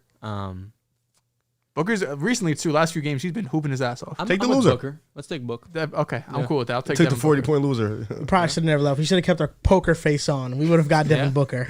Too much emotion from you two. We should have let you. Yeah, if you would have picked Fox, we didn't laugh. Yeah. Yeah, for sure. Well, I think Fox having a hell underrated season. You can have him. He's not like Booker though. And he's guarding Steph, so So what's our next pick? So we have, we have multiple options. You know, Anthony Edwards on the board, Paul George, Kyrie. we don't need Kyrie. We can save Kyrie for the bench. We have Zion. We have Brendan Ingram. Don't say one. There's one guy we can wait on. I know he's gonna be there. It's either between PG and AE. You can pick. I'm going with Paul George. Let's go with do Paul it. George. Yeah. Put him at the 3 or the 2. Good pick. At the 3. Okay. Shout out to PG, man. It's my brother in Christ. There's a couple of different ways we can go here. Getting tricky for you guys, huh? Not quite. No, this is the sweating. thing. Just observing the board. I think. Is there a wing that sticks out to you? There's 2. There's 2. Sure, Desmond Bain. Who are those wings? They just named one of them. Desmond Bain. Yeah, I'm not ready to take him. God. I know it's every move. No, I'm playing with him. It's actually another wing. We need a wing here because we don't gotta take a Yeah, point guard. We I'm don't gotta take thinking- a center. I'm thinking of a guy. So you're not taking in Ant-Man? Utah. Oh, fuck. Yeah, I like him. a lot. John, I like where your head's at. I like guess to we play can go He him. could sit there right in the 4. Yeah, let's Yeah, go with Yeah. that. I think Larry Markin's a great pick. We're taking Laurie. Yeah. Okay, that was That's a great pick. We was Yeah. waiting for that. It Cook, was. John. You cooked. Cook. Anthony This Edwards. guy's He's next up. silly. Yeah, it's a good Yeah. pick. I like that pick. I'll be honest. It's getting dark for you guys over there. Yeah. Our team is pretty nuts. So we could You take. guys definitely a team built We need a on point paper. guard and we need a center. Fox is still on the board. Yeah. For center, Sabonis, Rudy Gobert. Yeah. This is tough. Struggling. We have some optionality here. We need a point guard or a center. Chet, unless you'd like Chet to play the I 5, like get Chet. some space I in there. like Chet a bit, but AD I kind would of rather dominates somebody him. else. Who would you rather have? I want to wait around Derek and Lively? take him. Okay. Yeah. So is here the De'Aaron Fox pick? I like De'Aaron Fox here. How about you? Okay, I like I that think too. it's good value. That's a great pick. I think De'Aaron Fox is definitely somebody we were on our draft board.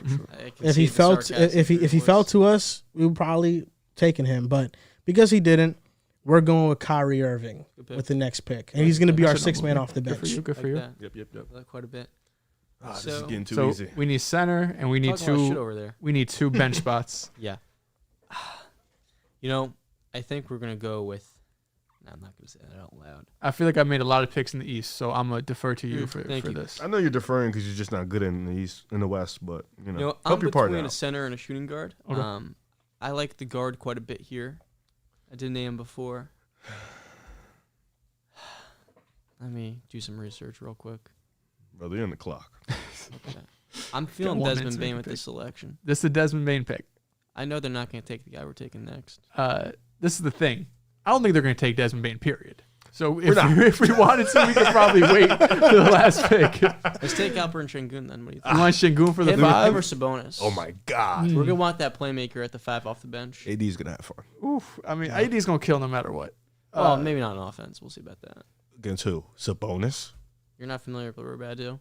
Or should we do it just because if we take Şengün, it looks like a ball nowhere pick? Well, that's a small role in the equation. Yeah. That's the reason I mean him. Demontis has been slightly better as a playmaker this year, but Sabonis has been better, period. Yes. In my opinion. I want to have Şengün. We got a couple ways we can go I here. want Şengün. Okay, let's take Şengün. Şengün. They can have Okay, so what's your team right now? We have. Well, we're missing go a ahead. center. No, We that have a is a center, center. but I have an idea. You're missing a center. Well, yeah, we are. Don't worry your little heart about it. Our team is De'Aaron Fox, Cool. Devin Booker, That's nice. Kawhi Leonard, It's a good team. Lori? not done, Lauri Markkanen, and Alperen Şengün. It's a good starting 5. Okay. It's nice. Yeah, that's good. You guys I like actually that starting fit five. well. Yeah. Like I was saying, we build our Told you, team in practice. when you asked me to build a team, that's what I do. Yeah. It's Okay, cool. Last they year was took Mickey Mouse. Şengün. I'm actually glad you took Şengün because he deserves to be recognized in this type of like exercise. I'll be honest. I thought we were going to take him next. Yeah, I like Şengün. Okay, We so could take Shat. or we could take Wemby. We could take Wemby. Now this is where Still need a 4, though. this where it comes down to the All-Star reserve players I have left in my pool. We have Brandon Ingram, we have Sabonis, Zion. we have Zion, we have Cat, we have Gobert, Chet, and Wemby. If we want to go for defense, Cat will be there. we can go with Gobert. Off the bench? Yeah, or to start. It could be AD? Steph, AD, Paul George, Anthony Davis, and Gobert. Or we can have Steph and Kyrie start with Edwards and Paul George play the 3 and 4, and then at the 5 is AD and Gobert's off the bench. Or we could go Wemby, and we could start Wemby at the 5. He wants to go. I'm good off Brandon Ingram, personally. Yeah, okay, I'll take him off. I'm good off Zion, personally. Me too. Don't know if he'll play the game. You know what? We can go Wemby. Okay, cool. We're going with Victor Wembanyama. It's a great pick. Going generational here. Okay. We're starting so him. Tell me your starting 5. Our starting 5 is Steph Curry, Anthony Edwards, Paul George, Anthony Davis, Victor Wembanyama, and then Kyrie Irving is our 6th man. It's a good squad you got there. That's kind of nasty. It's a good squad you got there. Defense. Victor at the 5 is. Whew. Some D. What's your 5 again? Sengun? A little small. We got 2 more picks, buddy. He's going to start John, for you, it sounds like. We need help defensively. Back. Rudy Gobert's still here. You know? Rudy Gobert is here. You have 1 more pick left, right? We sure do. Rudy Gobert is here. Will they take Rudy Gobert with their last pick? I Most don't. definitely not. I don't think so. They got 2 bigs already. Yeah. Unless just to fuck with us. Just to fuck with So us. they took Wemby. We're going to take a big here, Okay. and we're going to double dip afterwards, I think. Okay. I'm feeling Chet Holmgren at the selection. I like that. What do you I think? like that. Gotta hope and I like pray. Chet at the. Chet. I like that. Okay. We're going Chet. We got some guys. We got Harden left. J-Dub left. What else we got left? Okay, so you're going with like Harden, J-Dub. Sabonis is still left, but I don't think we need a big. Cat is also still left, but I don't think we need a big. I think we're out of the wing guard tandem, unless, we go. You guys did not select Rudy Gobert, or you did? We took Chet. Okay. Yeah. I'm not opposed to Rudy Gobert. You want to go big again? Number 1 best defensive player in the league. You can argue. Yeah. He's anchoring the number 1 defense in the league. 12 rebounds a game. We'd have Anthony Davis and Rudy and Let's- Wemby. Can we see if we can find something else Yes. before we go? Sabonis this year is averaging 20, 14, and 8. Cat is a 40% 3-point shooter. And we have guys like AD and Wemby to protect and man the paint. No, yeah, I'm not worried about the defense. We cooked. To me, it's between 3 guys. It's between Sabonis, Cat, and Gobert. So we're going big regardless. Okay. Go a big per. This team is trash. I don't know why he's Because I don't know if I want Harden or J-Dub just because I know that they're great players, but I don't know if they're all-star caliber this year. Go with a big. I trust you. I trust my teammate. Okay, you know what? I'm going to go with... Are you thinking about Jaren Jackson at all? He's injured, so we can't use him, right? Get him out of here. It's Look. between Sabonis, Cat, and Gobert. I was thinking about going defense with Rudy Gobert. I really was, but I feel like we have great defensive interior presences in Anthony Davis and Victor Wembanyama. It's between Sabonis and Cat. And I think Sabonis is a phenomenal playmaker. I think that 1 and 2 punch off the bench with Kyrie and Sabonis pick and roll would be awesome to see. But I'm feeling the jersey love here. And I'm feeling the jersey love between Kyrie and Cat. And I'm going to go with Cat at this selection. So the good news is these guys put together a bunch of guys that can't defend. Nope. Especially with Cat. Not for a lick. I think we can exploit him quite a bit. And what we're going to do, we're really going to optimize our spacing here. I love take Desmond Bane. Ooh. These fools are going to have absolutely no clue how to defend us outside 20. Desmond Bane over J-Dub. Yeah, J-Dub's a nice pick. But This dude said we don't have no defense, and we have Anthony Edwards, Paul George, Wemby, and AD in the starting five. I know. We have Cat, 4 great you defenders. have Cat, AD in space. We're going to pull him out. And then Victor Wembanyama as well. You're going to pull AD out in space. Yeah. Yes. Good luck. Good luck, indeed. And Kyrie locks in. Well, what I'm saying is we're going to take him out the paint. I gave you everything else. AD can play perimeter defense. He really can. He can. But But what are you going to do with our offense? How are you going to stop What are we gonna do that? with our Sengun at the 5, Steph in the pick? We Yeah. have Chet at the 5. Oh, so you Sengun at the 4? Who are we starting? We're starting Şengün. Oh, so in the pick and roll, he's the got it. We have Laurie Markin help. He's also the pick and roll. Got No, it. he's in help at the rim, Oh, actually. Steph doesn't need to go to the rim. 7 feet. All right. So who's your final pick? I'm with Desmond Bane. Desmond Bane. Let's do I Desmond think Bane, that's man. best for our Boom. optimizing. Is our he injured? half-court Look. Out? Yes, he is. Oh, Unfortunately. get him off the list. Okay. But he's played enough games. No, but if he's injured right What's now. the game minimum? If he's injured right now, Sorry. I haven't watched it. It's been a while since I watched the Grizzlies game. We did take LaMelo Ball, but he's healthy now. I think it doesn't matter. Yeah, I mean, we Bane can't played take. Bane 30 hasn't because played we in didn't 2 take weeks. Randall, because Randall's injured now. But at the end of the day, LaMelo's played 22 games and Bane's played 37. But they're healthy right now. Fuck that. We're taking We already Bane. started the rules like that. Oh, John. yeah, You it's can't- too- can't we change didn't This take is a Julius team. Randle. This is a team you're gonna draft and put out there tomorrow. So Desmond Bane cannot play I think- tomorrow. Well, he's also partially out the lineup for. John, it's over. I think J Dub, if not Desmond Bane, unless there's another person I I have in like mind. J-Dub, but I I feel like we could use another wing. You need help. You need interior Your defense. team needs some help, man. It's either J you Dub don't need your advice. or I don't know. We already have 2 bigs. I feel like we take a third. We're gonna have Chet and Gobert off the bench. I don't want Gobert on my team. I don't want Gobert on my team. Damn, man, that team sounds stinky. Desmond Bane has James to Harden? be a pick. Harden would be a nice pick, but Rose just doesn't want to pick him. Okay. this is we're stuck between a rock and a hard place here. I'm letting you have final say This here, John. compromises our values in some ways. You know what? So this is a big game, right? We're looking for a dynamic creator. We have De'Aaron, we have D-Book, and we have Kawhi. He's picking Jamal Murray. That was one of my ideas, but not You quite. got a lot of guards. Um, The Kawhi, man, the freak, man. we really can't take another guard. That's why I said J Dub or Really can't take another Gobert. guard.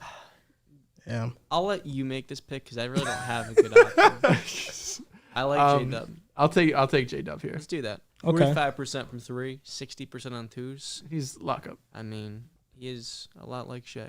Tell us which one of us drafted better, which team drafted I'll put it better, on Team Twitter. RJ or Team JT. The Team RJ team is Steph Curry, Anthony Edwards, Paul George, Anthony Davis, Victor Wembanyama, Kyrie Irving, and Karl Anthony Towns.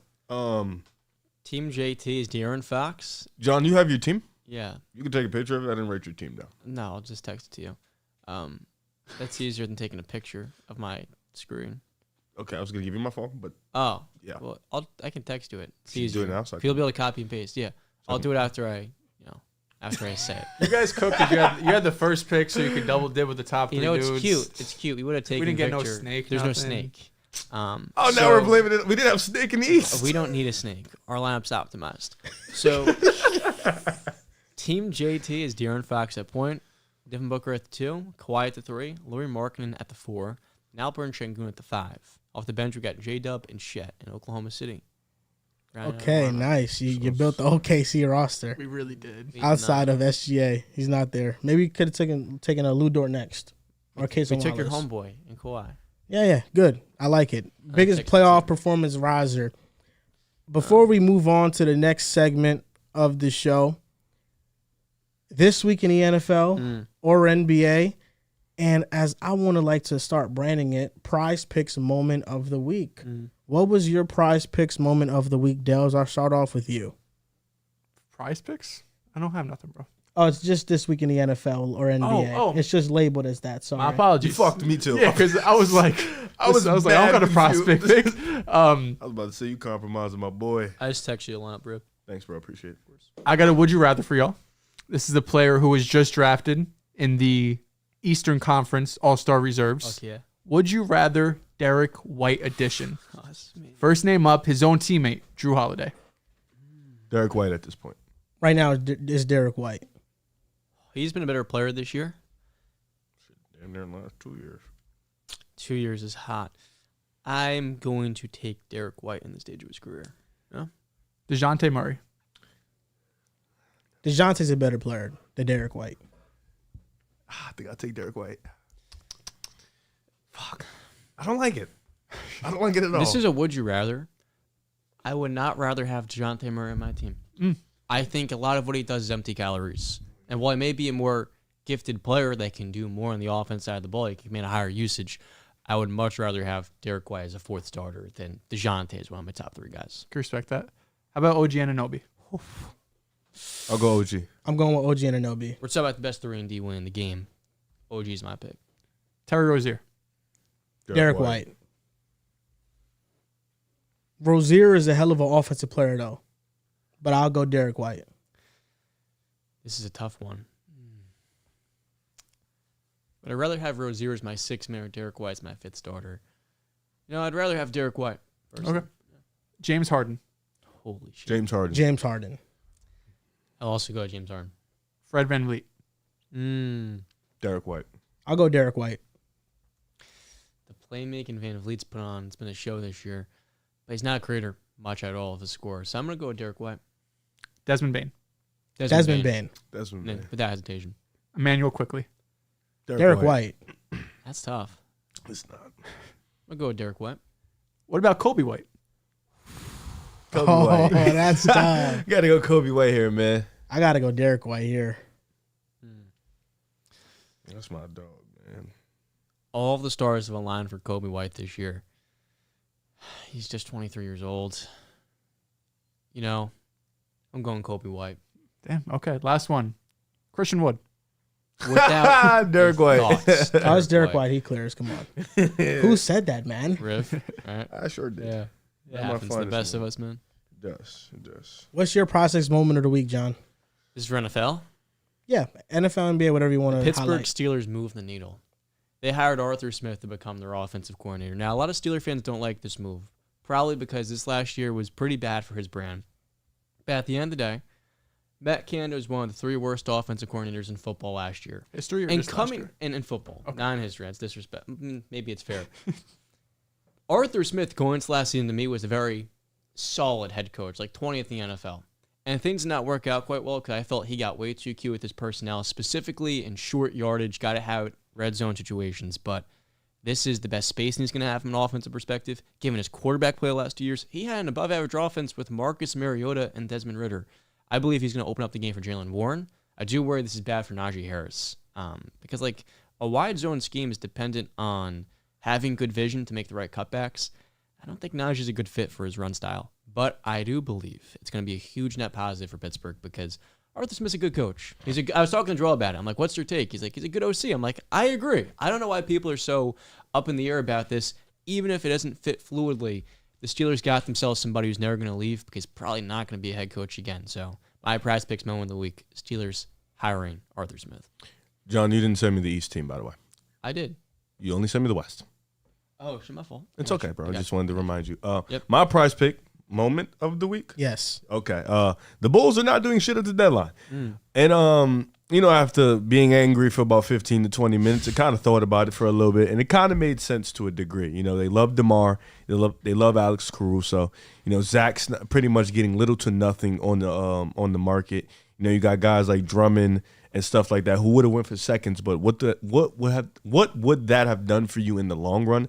Not too much. Vooch, he just re-signed his the trades for him weren't that much either. So you really didn't have anything good at the deadline to really move. You didn't have any good deals that you really liked. So it made sense for the Bulls to stay pat. I know people wanted them to make moves, me included. I definitely wanted them to make moves. I wanted this team to show a change. But even with keeping this team pat, we've seen a change. We've seen Pat Will improve his game. We've seen Kobe White improve his game.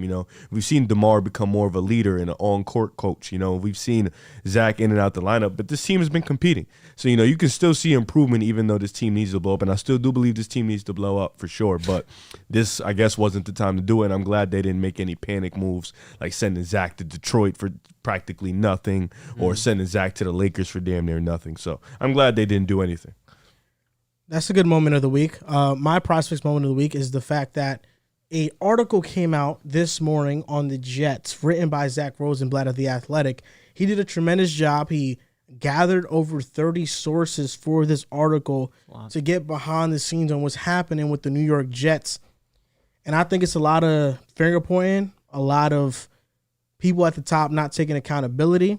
And after reading that article, it really makes me sad as a Jets fan that the season went like it went. Aaron Rodgers got injured on the very first drive of the game because we never recovered from there. And Aaron Rodgers, as much as I love the idea of him playing for the Jets, which is with that, as much as he's been in the news, Pat McAfee, he's been going viral for the wrong reasons. The control he's had on our roster, bringing in Alan Lazar, Randall Cobb, Billy Turner, Tim Boyle, Dalvin Cook, Nathaniel Hackett. It feels like this was a bad decision by the Jets to go get Aaron Rodgers, because you look at the Green Bay Packers. We looked at Brian Gutekunst as the villain there. Mm-hmm. The way that Aaron Rodgers was spinning his departure from Green Bay. They start over, and Jordan Love takes a similar team to the playoffs, and there's a newfound energy and life in the building. Matt LaFleur now can finally call the game how he wants to call it, because all Nathaniel Hackett is for Aaron Rodgers and the Jets, he's a puppet who's just going to adhere to whatever Aaron Rodgers wants to do. He has all the command at the line to change whatever he wants, and there's no discipline in New York. And he's come in New York, and he's ran this team to the point that a current AFC GM is saying that Joe Douglas is the assistant GM of the team. Robert Saleh, once Rodgers went down, shifted expectations from the Super Bowl to a 7-win team. I think if we got some better quarterback play, we could have been maybe in the hunt to make the playoffs. Look at the Cleveland Browns. They brought in Joe Flacco, and they made the playoffs. The Jets maybe could have won 9 games had we actually found a solid quarterback option. And publicly, Robert Saleh was removing blame from Zach Wilson, but privately, he was blaming Zach Wilson. And I feel like that was cowardice from Robert Saleh, because the reason why Zach Wilson was starting in the first place was because he decided to not go out and get a quarterback. He decided to not make any changes offensively with the play caller when Hackett was the worst play caller in the NFL last year. You look at the Jets' third down conversion rate, red zone conversion rate, it's all some of the worst offense in NFL history, and there was no change made. So for him to blame this 23, 24-year-old kid who has not gotten a good situation in the NFL, who they have failed to develop, who they drafted with the 2nd overall pick, for him to be a head coach and blame it all on that guy when he's the reason why we didn't pivot and go get a new quarterback or a play caller, that falls on him. And it feels like we're going to have one more year of the Joe Douglas and Robert Saleh regime. And I have no faith or hope that it's going to end any better or it's going to end well at the end of the day. It's tough being a Jets fan today. It's a tough day in New York. Tough for a decade. It's been tough for a decade is right. But what sucks is this time last year, I should say going into the season, there was so much hope for the Jets. It felt like Robert Saleh and Joe Douglas had turned a leaf for the culture. Mm-hmm. It felt like there was so much buy-in. The players were all in on acquiring Aaron Rodgers, from offensive players, defensive players, coaches. It felt like everyone was kind of on track for the first time in a while for the New York Jets. And this was a team that we saw this year. The defense was still elite as ever, shutting down top quarterbacks week in and week out. But yet again, one of the worst offenses in the NFL, and it's been one of the worst offenses in the NFL. It's before Hackett, it's before Todd Bowles. This goes back for really over 10 years, where this offense has not sniffed top 20 outside of 1 year with Ryan Fitzpatrick. It's an organizational issue more than anything, that they can't figure offense out, they can't figure quarterback out. Part of that is on Woody Johnson, who, as the report mentioned, has been known to be on Twitter often, take criticism from fans, and relay that information to Robert Saleh. I love Woody because he'll pay for anything. He doesn't care what the cost is on players. There's never been an issue with free agency or draft picks or anything like that. But the one issue he has had throughout his tenure with the New York Jets is meddling when it comes to these kind of things in terms of making deals, talking with head coaches, seeing stuff online. This isn't the first thing we've heard of Woody Johnson having these issues. Going forward, I'm going to be as hopeful as I can, but I'm expecting the worst next season. The Jets need to make some overhaul type changes on the offensive line and the wide receiver position. If they seriously want to compete, I think they need to bring in at least 2 receivers better than Allen Lazard, because he did not look playable. He was getting benched at the end of last season. And the offensive line, there's not one position you feel confident about. Elijah Vera Tucker, when healthy, is phenomenal. It's been 2 years, 2 season-ending injuries. God willing, he's able to come back and be the player he is. But coming off a torn pec, then a torn Achilles, it's hard to count on him to be a stable piece for the next decade like we thought he would be. And then the rest of the line, Laken Tomlinson, you signed. He's going to have to be here for cap purposes, but he isn't good. Becton's a free agent. I should say Joe Tippmann, I feel pretty confident with him being the center for the next few years. He showed some really good things as a rookie. But this whole offense needs to be reinvented, and you're sticking with Nathaniel Hackett, and the fact that you're sticking with Nathaniel Hackett means you're not serious about winning a championship. The Jets aren't serious about winning a Super Bowl. They're going to say they are. They have Aaron Rodgers. That's going to be the talk, but you can't employ Nathaniel Hackett. No disrespect to Hackett. He's just not a play caller. He just shouldn't be an offensive coordinator, in my opinion, because we've seen year after year he's been a letdown. When he was with Green Bay and when he was under Matt LaFleur and him and Aaron Rodgers were buddies, that's great. That's one thing when you have a relationship in that sense where he's kind of not an assistant coach, but a lower tier than offensive coordinator. When he comes in, he's the top dog on the offensive side, and you have these reports saying that it was the least amount of film anyone has watched in their tenure in the NFL when Hackett was the offensive coordinator. That's a real issue. So it's one thing to be bad at your job, which Hackett is. It's another thing to not try to improve at your job when you're not watching tape, when you're not trying to do adjustments. Keith Carter came in, our offensive line coach, when we were playing the Dallas Cowboys, and said, could we get Dwayne Brown, who was our left tackle at the time, some help on Micah Parsons? We saw that game. Micah Parsons was destroying us. Hackett didn't do anything. He said someone came up to him with a adjustment that they think damn near every other coach would make. Hackett said, no, I'm good. So we have Aaron Rodgers. Maybe we get to 9 wins next season. The defense should still be great. But my expectation of Jets winning a Super Bowl, which was in my head coming into this past season, they're out the window. I feel so bad for y'all because it was just 10 months ago. We were sitting right here in this room. And when Aaron Rodgers announced he was going to take his talents to New York, one of my biggest regrets is never getting the reaction video of you two. But the way that they jumped up in joy, it seemed like the Jets had won a Super Bowl. Just the mere act of Aaron Rodgers coming to New York. But not only has it been a nightmare, him taking 3 snaps before tearing his Achilles, but it truly is deja vu of 2008 with Brett Favre 15 years ago. At least we got Brett Favre on the team. Brett Favre played 11 great games. We were 8-3. And after you guys had an amazing start, your season tailed off pretty quickly. That's we played so different. 11 games for 3 plays, John. 3 plays. What I'm getting at here is that it's not deja vu. there are such high expectations. Yo, what the hell? I didn't think it'd be that loud. That wasn't. You didn't even try to hide that, bro. Bro sat up in the chair. He leant. Because I didn't think it'd be that loud. My bad. Pardon. But it's wonder if the even mic worse picked that up. than last time. They might. I think that the main issue for the Jets is that they've always viewed Aaron as a larger-than-life figure that can kind of walk all over them. You point out they had 13 different offensive line combinations. You now place a 40-year-old Aaron behind that O-line. Things may only look worse for him than it did his last year in Green Bay, where he's dealing with 3 different injuries and playing. Heard it?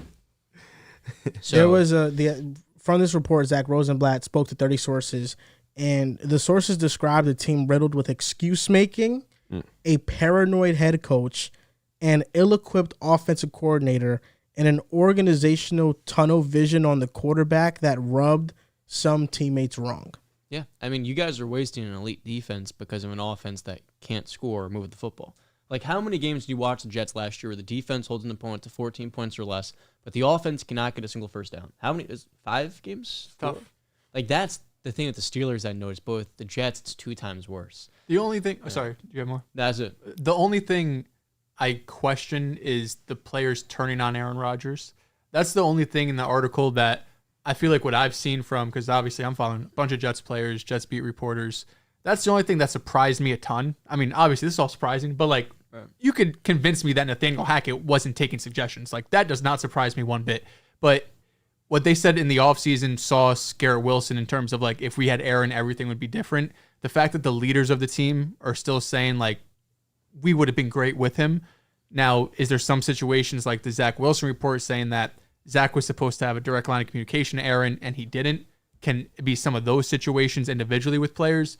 But I still am hopeful, and I hope this is the case, that a majority of the team still believes in Aaron, still has a positive relationship with Aaron, because what we had seen in training camp and OTAs, and he was there, and in the spring OTAs in May after the draft, he was doing all of the extra stuff that he wasn't doing in Green Bay. I felt like he built a really good reputation. He also won the most inspirational player award for the team too. So that's the only thing I question there. I hope Aaron's, they got a good relationship with him. PrizePicks moment of the week. Use code PAYES for a 100% deposit match up to $100. Link is in our bio. And also want to let you guys know the link for our website is in the bio as well if you guys want to sign up for the mailing list for the merch drop on February 3rd. So go to the description and click on pickasidepodcast.com. And the pop-up should pop up. You just keep refreshing or scroll up and down, and it should pop up and you should enter your email. If it doesn't work the first time, just keep trying. It'll eventually pop up. Talking about some changes in the NFL, there have been 7 new head coaching hires, and we're going to rank these new head coaching hires and then talk about some of them a little bit in depth and how we feel about it. And then at the end, can give our take for which one we're most excited about. Number 1, I think, is consensus. It's Jim Harbaugh to the Chargers. Yep, that's my number 1. A+. I mean, he brings everything. He's going to bring a good defensive staff. He's probably going to maximize the run game. And you think back to them choking that playoff leads because they didn't really activate or really maximize as much as they could. But he's also a culture changer. Like, the Chargers can win the division next year and be better than the Chiefs. Oh. With the foundation that they have, with the quarterbacks they have themselves a coach that came into San Francisco. They won 6 games in 2010. The next 3 years went to the NFC Championship game, and they built one of the best front fours I've ever seen with Alden Smith, Navarro Bowman, Patrick Willis, and a variety of other guys. Guys like Eric Reed, who came in year 1 at safety and were Pro Bowlers. What Jim Harbaugh did, he had Vic Fangio as DC, is changed an entire organization and resurrected Alex Smith's career and gave him that foundation that he never had. So to consider the work he did in San Fran so quickly, I'm totally with you. I think next year the Chargers are the biggest dark horse, but there's actually some substance to it. They've got a great head coach, and they've got a top 5 quarterback. Sorry, buddy. The Chiefs are a dynasty of our era. It's hard to convince me the Chiefs aren't winning that division. No, it's hard to convince me that the Chargers won. After a Super Bowl run, it's hard to sustain that when you've got a rating. They've done it. They did it. They've done it every year. They've done it becomes 5 harder, times but already. No, there is something to it. Becomes harder and harder the more and more you do it. But this felt like the hardest it ever was, and it was like I just feel like the Chargers still got some. They got some work on that team. Like they did get the coach. You're right. And some cat moves to make. It's the best move of this offseason for them in terms of coaching. But I still think they got some holes to fill in that team. Top 5 pick, and that's another thing you highlighted so well. When Pete Carroll came into Seattle after coaching for so long at USC, Seahawks drafted a lot better because they had that in-depth scouting. And for the Chargers, they are 1 draft away, along with the foundation they have. If they get a healthy Josh Palmer, I don't know if Mike Williams will be back, but their offensive line is healthy. I mean, that's going to win 12 games next year. Number 2, I don't know if it's going to be consensus. He just got hired today. Mike Macdonald to the Seattle Seahawks. Mike Macdonald is my number 2. He's my number 3, but I think it was a really good hire. He wasn't my number 2. Okay, who's your number 2? Who's your guys 2? It was Pierce becoming the full-time coach for the Raiders. Okay. I love the continuity with it. He was really good for them last year. They won a couple games. There was in some dogfights, and I just like the fact that they were consistent with. They've seen the progression. They've seen him be great with this team. The team vouched for him a ton, and they finally was just like, they made the right decision and they brought in Pierce. So I like that move better. And this one was 3 though, for sure for me. I like McDonald a lot. I guess 2 and 3. Is he 3 for you too? Yes. Okay, Yeah. so we could just talk about it then. Rare job. Absolutely. But I like this a lot. McDonald, a pretty quick rise up in the NFL ranks, coming from Michigan. 1 year as DC, or was he there last year? This is the first year, right? Yeah, with his the first Ravens? year at the Ravens. 1 year with the Ravens as their DC, and then getting hired right away as the Seattle Seahawks head coach. It felt like Seattle was the spot, going from Pete Carroll to Mike McDonald. I'm always a fan of getting an offensive head coach, but if I were to go a defensive route, Mike McDonald would be the route I would go. He was given defenses fit throughout the season. It was historically good defense for the Baltimore Ravens in multiple aspects. They led the league in turnovers and sacks, a lot of different areas. And then we saw this past week. Not in my lifetime, been a lot of times I've seen Mahomes basically shut down for 3 quarters, right? And the week before, he went up against C.J. Stroud, who had been one of the hottest quarterbacks in the NFL, just smoked the Browns, who had the number 1 rated defense coming into the postseason, and shut down that offense. They allowed 3 points. So the biggest question with McDonald is, who is he going to be bringing over for offensive coordinator, and how are they going to build up that offense? They're kind of in a bit of a middle ground with Geno Smith, but that's what they wanted. They signed him to be that bridge quarterback for 2, maybe 3 seasons. But overall, I think this is a home run hire for Seattle. He might bring over T. Martin.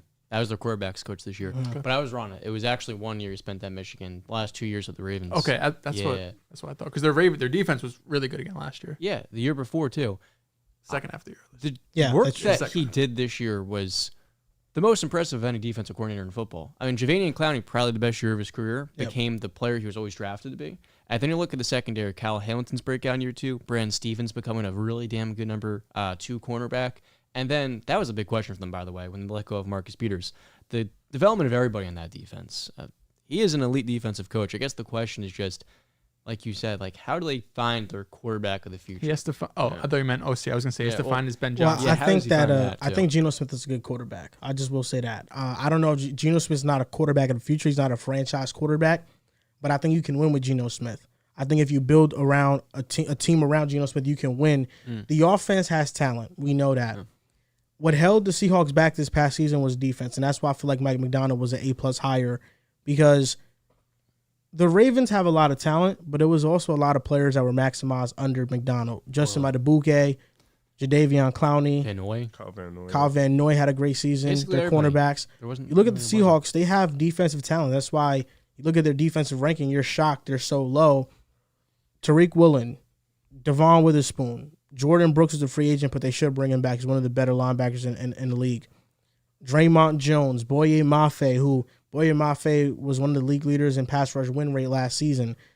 You have guys that are already really talented in that environment. Quandre Diggs has been a Pro Bowler before, probably cutting Jamal Adams, but you have Julian Love. So they have some talent on this defense. And I think the offense, granted that they have DK Metcalf and JSN and they're relatively young, they don't need to put in too much resources into the weapons.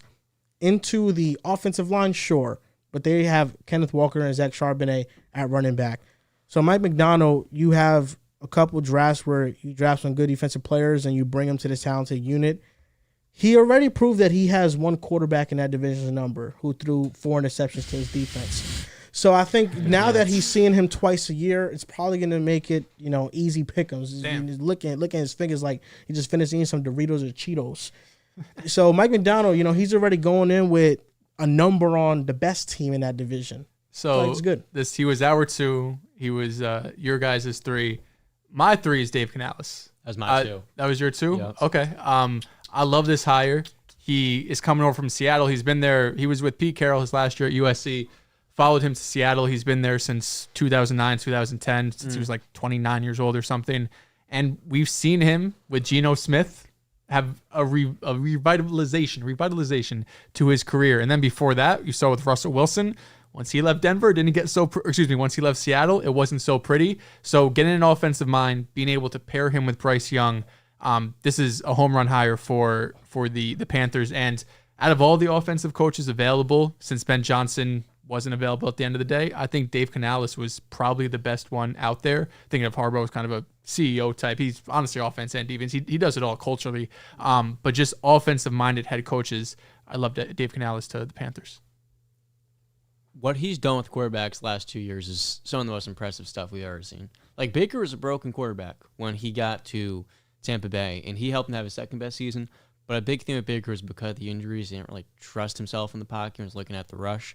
And the year before, we saw Geno Smith have an amazing season, and then he leaves, Canales leaves, and Geno starts to slightly regress.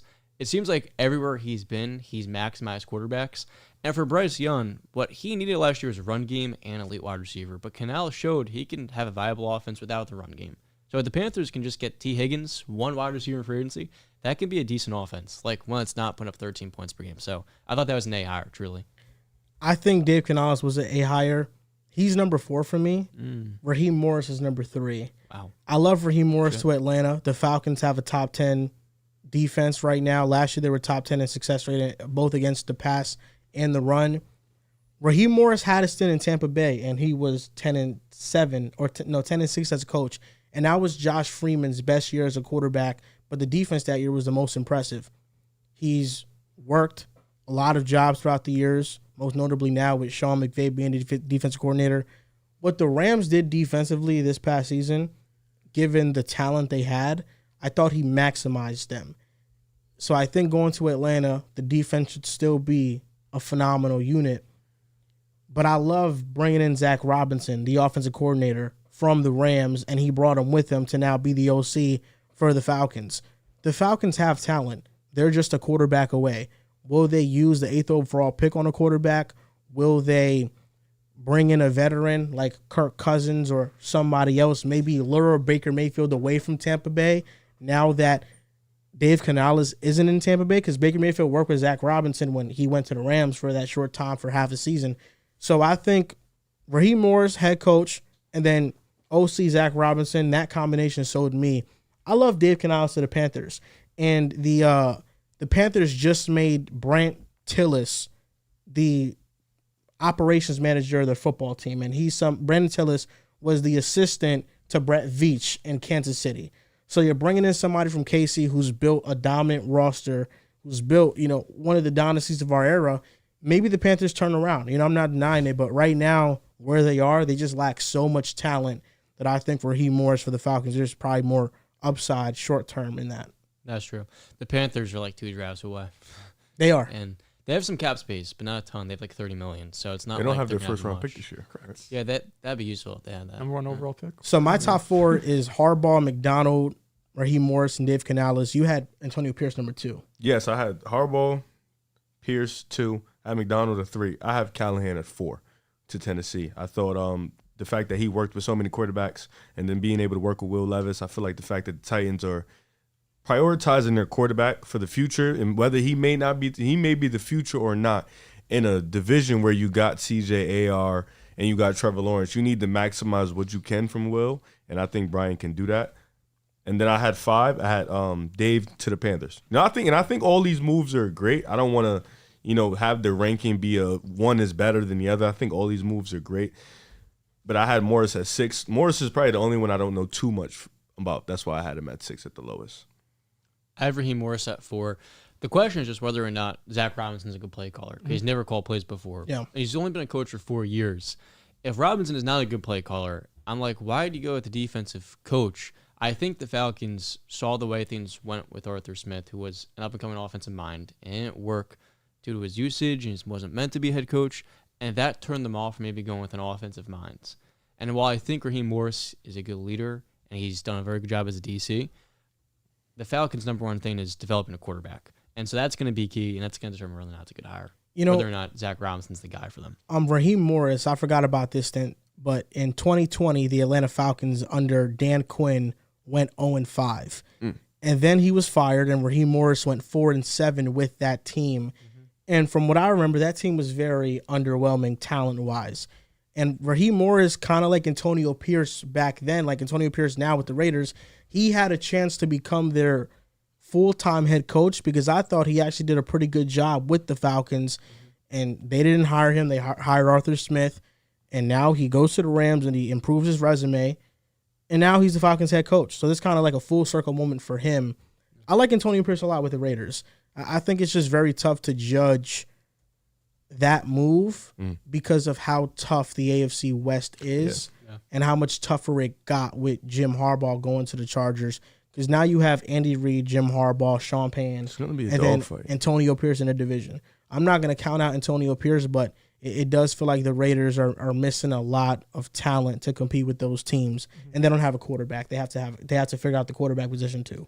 I feel like we're all over the place in terms of who's gone and what numbers we're at. So I'm in my top 4. I just said my 5th. Antonio Pierce is my 5th. Okay, so my top 4 was Jim Harbaugh, Mike McDonald, Dave Canales. My 4th would be Antonio Pierce. I like the continuity, like Riv mentioned.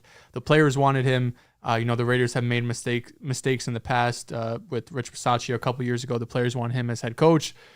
Front office went a different way with Josh McDaniels. We know how that ended up. So Antonio Pierce demands respect in the locker room. Players coach. Of course, he's a former player with the New York Giants. Seems like a good hire. But again, there is a lack of talent on this Raiders team, and he'll really need to coach his ass off to be competitive in this division. Not having a quarterback is going to be tough to overcome, and even on outside of quarterback, there's holes in a lot of places for the Raiders. And then at 5, this is where I have Raheem Morris. I do think they got a bit turned off with the offensive coaching hire. We see teams do this all the time. You get a defensive guy, then an offensive guy, go back and forth till the end of time. But it was their defense. Excuse me, there's an offense that was their problem. I know they had an offensive mind at head coach, and it was still the problem. The defense was really good. I think for especially the personnel they had, not a lot of superstar-like names that you're going to have multiple all-pros. And they ended up being, top 10 in most categories when it comes to the end of the season. So bringing in Raheem Morris, I think it's a safe pick. I don't think he's going to screw it up. And this division's really winnable, so I respect that. But they have to figure out quarterback. And if you need to either draft a quarterback or implement a new system, I would prefer an offensive mind. So that's why I have him a bit lower than the other guys. I felt similarly with Antonio Pierce and Raheem Morris, where I have Pierce right below him at 5. And you pointed out before, the Raiders are in a very tough spot. They had the 13th overall pick. It's not like they get top-end quarterback prospect. And how to measure whether or not he's the right coach for them is the culture that he builds. Because Josh McDaniels and John Gruden really did make it worse in their time. And it felt like every time the Raiders did make some visceral progress, they took a huge step back with the wrong coaching hire. But that's the biggest thing that they're missing. A leader of men. Max Crosby is saying, I'm going to request a trade if this guy's not our head coach. And Devontae Adams and many other stars did not like Josh McDaniels because he's not a likable personality. Pierce is going to be a good hire. It's just much like Raheem Morris, going to come down the staff that he actually builds. But I have some faith in him being the right guy for me at number 5. Does everybody have Gerard Mayo at last? Yeah. Yes. I do have Gerard Mayo 7. And the reason why is because I think we're all less familiar with him. 100%. But he's been groomed to be the Patriots' successor for some years now. That frightens me. It gives me very much Steelers vibes of the past where in-house, we're not going to look at anything else. We do it. This is how we're going to do it. This is how it's the Patriot way. He might be a great head coach. I don't know. I might look like a fool in 10 years when he's the successor to Bill Belichick and they go and win multiple Super Bowls. But I would have liked just to peek on the offensive side of the ball, peek at some other options outside of the building. But I have Gerard Mayo 7th, which means Brian Callahan I have at 6th. Yeah, same. My order is the same. I have Callahan at 6, Mayo at 7. Can I ask you guys a question? Did Callahan call plays in the Bengals? Do we know? No. He didn't. Okay. Zach Taylor his spoke very assignment- highly of him. But Matt LaFleur spoke highly about Brian him. Callahan was somebody that handled red zone offense. He handled pressure. Okay. So blitz pickups and just pressure packages, and he handled those on game day. He's worked with Peyton Manning. Stafford. He worked with Tim Derek Carr. Tebow before that. He helped develop that Wildcat college offense that helped Tebow succeed. So just from what Brian Callahan has done, he's been adaptable. With the Broncos and Tebow, going from the Bengals in 2022, I believe it was, when they shifted their entire offensive philosophy. Yeah. He's been a part of some adaptable coaching staff, so I think He he'll was do just the with things Browning. necessary. And that's true. it feels like the Titans are similar to the Raiders, where all the other teams feel a step ahead of you. A couple of them a couple steps ahead of you. They all have franchise quarterbacks. I feel more confident in the other head coaches than I do in Brian Callahan, but he could prove me wrong. It's just not having coaching experience or play calling experience, and you have the worst team in the division. It's a lot to overcome. And I'm a little bit worried. It seems like they're going to be drop back heavy with Levis, just letting him rip. Their offense line's abysmal, and they don't have much receiver talent. So I worry about the philosophy they're going to build and their actual personnel not being ready for. They might have the worst offensive skill group in the league when it's all said and done. Yeah, altogether. How much you want to bet that Tyler Boyd's going to the Titans?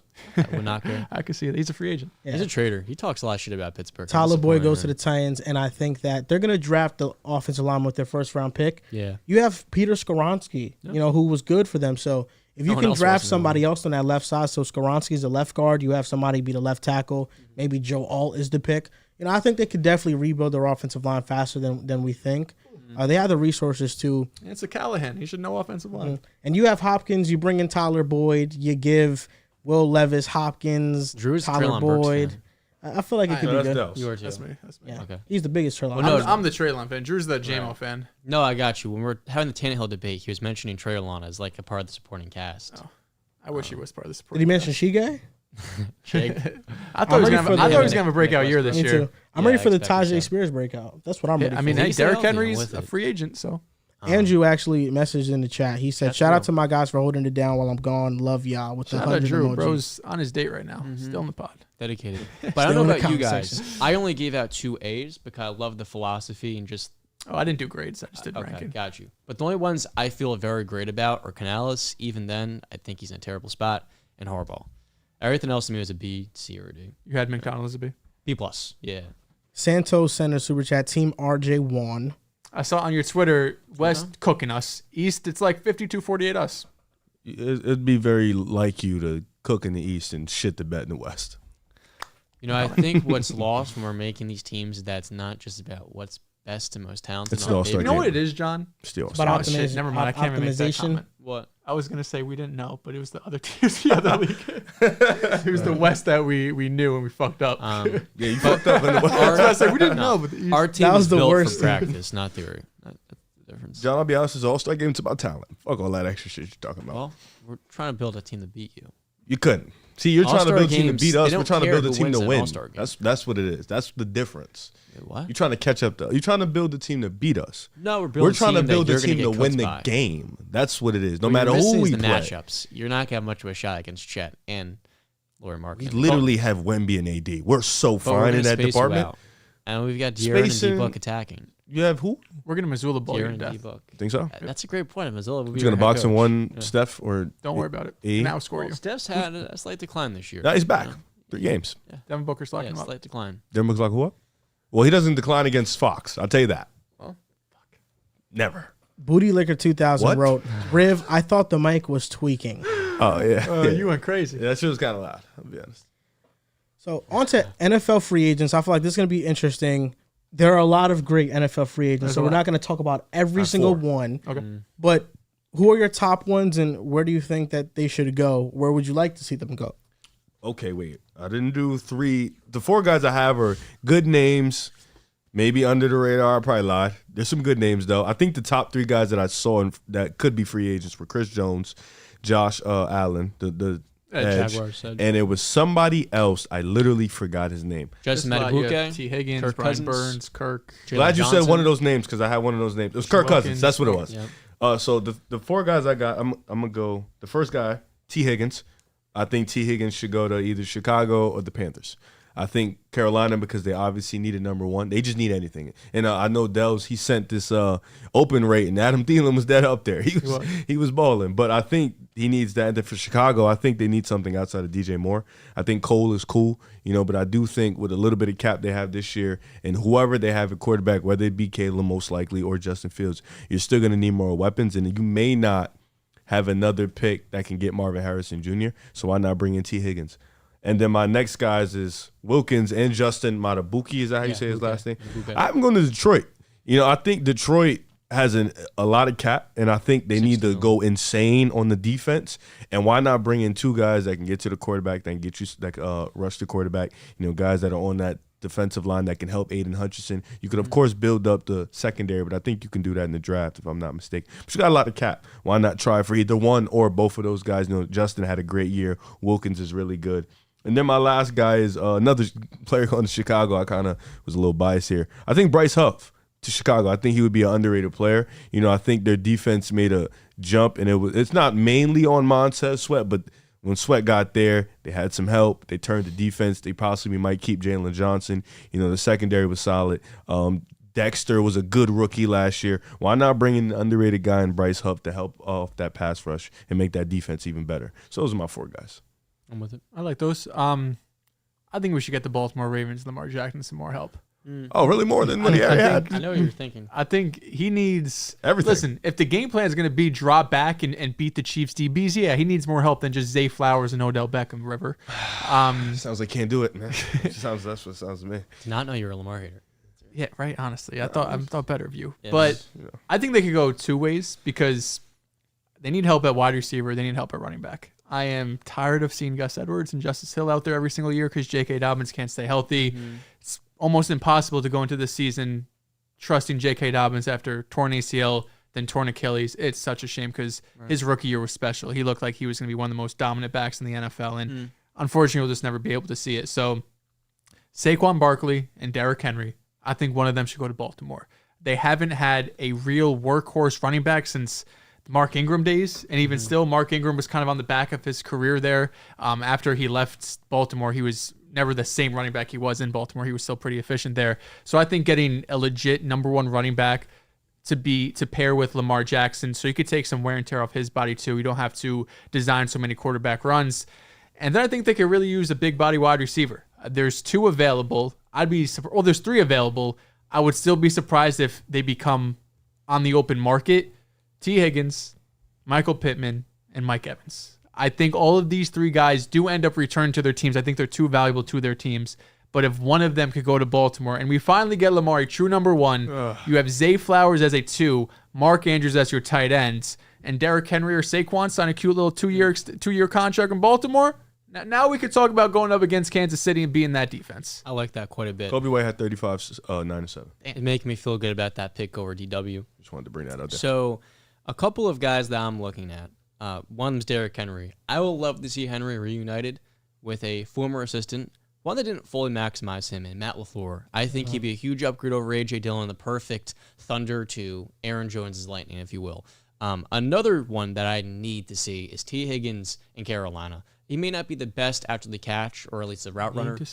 I need to see a high-level number 1 wide receiver, or at least a number 1 wide receiver for Bryce Young, because Bryce is really underrated right now given the rookie season he had, but a large part of that is that he had really only one person to throw to. T. Higgins would be maximized to get more of a target share, and I think with Canales, they would definitely get the most out of everybody. The next one to me would be Justin Madubuike to Houston for D'Amico Ryans. What are you saying? I'm trying to figure out why does he have so many free Me? Yes. Are you talking about Joel or me? Yeah, Joel. Okay, How many I've you got have? 4. He has like 12, bro. Justin Madubuike to Houston for D'Amico Ryans in the interior defensive line. We saw the work they did with their edge rushers. That would make this Houston defense not just really good, but truly elite next year. And the last one to me is Kevin Dotson. This is a soft spot because... Coming home? Kevin Dotson. No, unfortunately not. The Steelers traded Kevin Dotson to the Rams for a day 3 pick, and he went on to become one of the best run-blocking guards in all of football. Amazing. The moment he was actually playing in position, which the Steelers don't like to do with their offensive linemen. I need to see Kevin Dotson on a really good team, and I'm going to put Kevin Dotson on Funny, John. the Chicago Bears There for we go. Justin Fields. He's Justin going to be a Fields. part of their or Drake May or Caleb Williams. Your offensive line ain't too bad, shabby. At guard, and we're going to maximize, I think, Tevin Jenkins on left guard, but I could be wrong. I'm about to double check. I'm putting Kevin Dotson on that Bears team to elevate the run game even more. Listen, I'm a coward. T. Higgins is staying in Cincinnati, by the way. They will not let him You go. was praying on it. He will not leave Cincinnati. T. They Higgins can't- is staying. They can't keep T. Higgins and then build out their offensive line at the same time, and also prepare for the Jamar Chase extension and Joe Burrow no longer being on a rookie Well, deal. listen, the thing about that, John, is that you look at the offensive lineman and free agency, there's really not much to ride home about when it comes to who the Bengals can get. Tyron Smith is the blue chip one, but you can't count on him to be healthy. And that's why I would really be hesitant if I was the Bengals. I'd probably just build up the offensive line through the draft. These are players that I think will switch teams, and these are just the guesses for them. First one up. You mentioned running backs, Dehls, Saquon Barkley, and Derrick Henry. My first one, Tony Pollard. And I got Tony Pollard going to the Eagles. Reunited with Kellen Moore. I think last year, DeAndre Swift had a Pro Bowl level year, and he's not half the running back that Tony Pollard is. Tony Pollard's a better pass catcher. He has better vision. I think in Philadelphia, behind that offensive line, it can give them that balance that they lacked last season, and they can run the ball consistently, I would still like to see a workhorse next to Tony Pollard, because I don't think that he's the best in between the tackles. But Tony Pollard to the Eagles reuniting with Kellen Moore, I love that a lot. Calvin Ridley's value is at the lowest it's ever going to be. He just had 1,000 yards receiving, but it felt like empty calories. I think the Chiefs can get him for a bargain.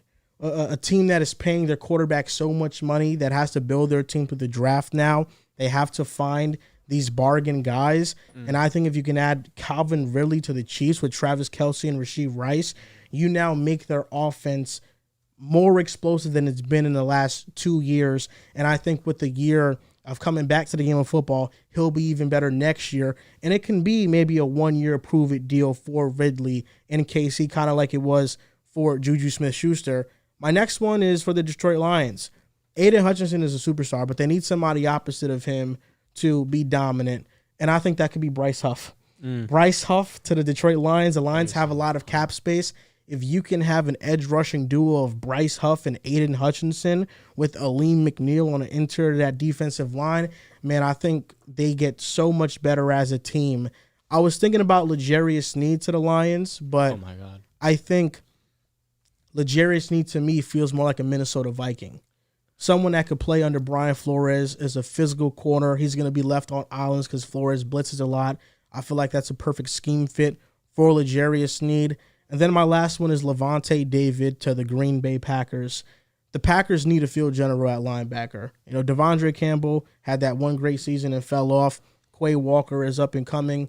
But I think if they can have a legit inside linebacker to be the field general of that defense, it will help them out tremendously. And Levante David still playing at an all-pro level. So those are my guys. A lot of good free agents. Is there a real chance the Chiefs are losing the L'Jarius? I'm looking at their cap space. It's They 23 need million. Chris Jones is also a free agent. Yeah. So if L'Jarius those is not guys. staying. they, He's not they staying. would have to make a decision. That is I agree. hard. That's top 3 cornerback in football. He's been great. I also like the Lions for the L'Jarius Sneed or Jalen Johnson. I think they could definitely use some DB help. Bears got money. Maybe if you're feeling a little spiteful, you didn't extend me, I'll go division rival. Huh? We'll go get Sneed then. Oh, yeah. I mean, you could pay for him. That's for sure. The top 3 teams in cap space are all really boring. It's the Commanders with 80 million, the Titans with 70 million, and the Patriots with 70 How much do million. the Eagles have? 40? 30? They're at the bottom of this list. Does Kirk Cousins go back to Washington? Oh, wait, no. We have a good amount of cap. I don't see them, brother. I feel like the Kirk you counting on Cousins question This is is spot a right. bigger question than people are So they asking got 20 right million. now. 20 mil? That ranks 20th. So we can make a 18th. 18th. He can make that. The thing with the NFL cap space, you could just Yeah, you can it's restructure it's and Can we play go with the get a money. corner? I mean, you could ask the Saints. That's why they're negative 80 million in cap Yeah. space right now. you That can was- make anything happen. That's true. free up 10 more. Go get Sneed. That'd be tough. Help. There's a lot of corners. You have Sneed, Gotta Jalen pay Johnson, Adoree Jackson. Either one's cool with me. Kendall Fuller, Kenny Moore, Stephon Gilmore, who kind of is a shell of himself, but Josh still Giddey sucks. a solid corner. Kirk Cousins, where do you think he might go? Do you think he stays in Minnesota? That's number one. He feels like a Viking to me. There was a report that came out that said he basically wants a 2-year fully guaranteed contract. I think Minnesota would go for that too. They don't have a succession plan. There's no one on the roster in place to be able to take over Kirk Cousins. And when he was healthy, this team was right before he got injured. They were hot, right? They had won 4 or 5 games in a row. I want to say the Niners. They beat the Niners. Yeah, they were really finding their groove. We know Kevin We O'Connell's got a great cheated in that coach. Chiefs game. The Chiefs game? Yeah. Remind me what happened. Vikings. A lot of flags that didn't. Man, you're really, telling me the Vikings really would have been contenders, man, if they stayed. a lot of flags that went the Chiefs' way. What else?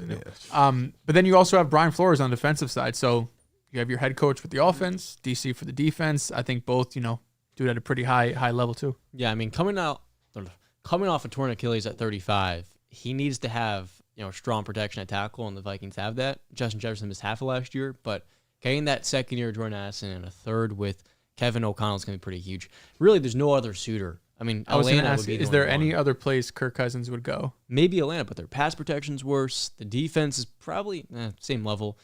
Commanders have new ownership. Vikings They do. offense. I don't know So why it's you'd not want the to play in same. Washington.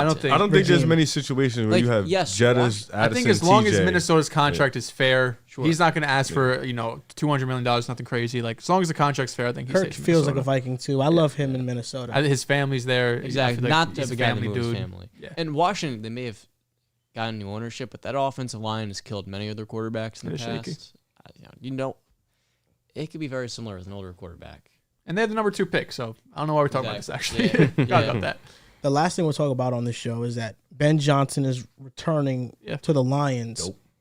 The Lions are going to be a great team once again, but I do think that we're kind of underrating how great this division might be because the Lions now have to worry about the Vikings with the healthy Kirk Cousins, with another draft or some added free agents on that defense that overperformed given the talent they had. Jordan Addison's only getting better. Justin Jefferson is one of the top receivers in the league. They can maybe find a running back to finally give them a consistent rush attack. And then the Green Bay Packers. Jordan Love proved that he's a franchise quarterback. You just fired Joe Barry. Maybe somebody steps up that they have right now at wide receiver, or they bring somebody in, who knows. But this division is tough, and you can't count out the Bears because they're going to have the first overall pick, and they're going to draft the quarterback. And last year they kind of, made a surge. That's why when Dan Campbell said it's going to be twice as hard to make it back to this point next year, he wasn't wrong. Yeah. I mean, the Vikings were going to be on track to compete the entire year until their quarterback and wide receiver went down. And you make a great point. I mean, the only way the Lions can really build off last year is by retaining, and I want to shout out Drew for predicting this, Ben Johnson returning something none of us really expected. I thought it was like an 80% chance he leaves. But it's kind of a move that makes a lot of sense for him. Like, would you want to uproot your family into Washington, D.C. to play for an organization that doesn't really have many building blocks outside of 2 defensive players and Terry McLaurin? Staying in Detroit, he now becomes an even more appealing candidate next year's cycle. And he's just getting leverage by staying here in Detroit because you have an offense that you've turned from a bottom 5 to a top 5 offense the last 2 years. And with what he has created with their tight ends and their running backs and their offensive line, it's a perfect situation from a leadership and personnel perspective. And the Lions do have a bit of unfinished business here. In this division, it's not going to get any easier next year, but in the postseason, they can build off of this year. And I ultimately think Ben Johnson looks at the leverage he has as the top offensive mind. He's like, wow, to be in a rush to go to Washington. If anything, he's going to be so desirable. If the Lions the next 2 years underperform with Super Bowl expectations, he might be looking at this job thinking to himself, maybe if they want to take a leap of faith, I can become the head coach in 2 years if we don't get back to this point. Plotting Doc Rivers-esque. I guess you could say Doc Rivers-esque, Jeez. but it's a great situation. And because of some of the media backlash Dan Campbell's got, it maybe exacerbates the theory that he would be moved on from because he would have to miss the playoffs next 2 years to be fired. But if I'm Ben Johnson, I'm looking at this Lions job thinking to myself, why not stay here for another 2 more years and see from there if I can kind of become the succession plan. And they got cap space. They got a lot of it. I'm excited about this division. I think every team, for the most part, has a young future. I think outside of maybe Detroit because of their quarterback, but even then, Goff isn't old. He's about 28, 29 years old. You got young talent across the board. You got cap space. You got a draft that you can keep building. Then when Green Bay, that was the youngest playoff team ever, if I'm not mistaken, but definitely one of the youngest teams in the league. You got Chicago, they're extremely young team. Like, this division won games. I think Minnesota and the Bears won 7 to 8 games. Yeah, the Vikings, outside of Kirk, you got young talent on the offensive end, young talent on the defensive end. It's really about, for Detroit, landing that big time player, maybe a Josh Allen, Daniil Hunter might be a free agent, a L'Jarius Sneed, like one of those guys, maybe even 2. They got a ton of cap. Million. Yeah, they got a ton of cap. Wow. They got a draft that they can continue to build off. I feel like you have your offense set. I think you got Amon-Ra. Maybe you can get one more guy, but you got Reynolds. Like I said, I like Jameson Williams. You got the 2 running backs.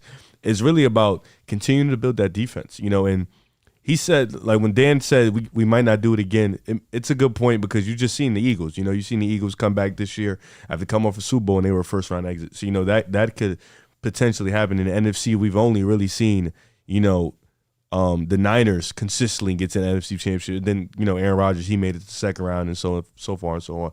So, I think Detroit, if they make the proper moves in free agency, if they continue to build this team the right way, the smart way, not spend money on crazy guys, and if they come in and they keep performing, I don't see why they can't, win this division and continue to be at the top of the race. But you always got to look out for those teams like the Niners, like the Cowboys, the Eagles, and, even the Rams, they made a later boost. And then Green Bay, in your own division. But I think Detroit's in a perfect spot. Ben Johnson probably looked at this and was like, I could be a part of a dynasty. I could be a part of a team that can compete for a long time in this division. I could be a part of a team that can bring the first Super Bowl to Detroit. If I'm not mistaken, they don't have one. Yeah, they don't have one. They don't have one. So you could bring the first Super Bowl to Detroit, and you can be a part of a high-powered offense that you've practically built. So I think, like you mentioned, Dehls. I said Dehls.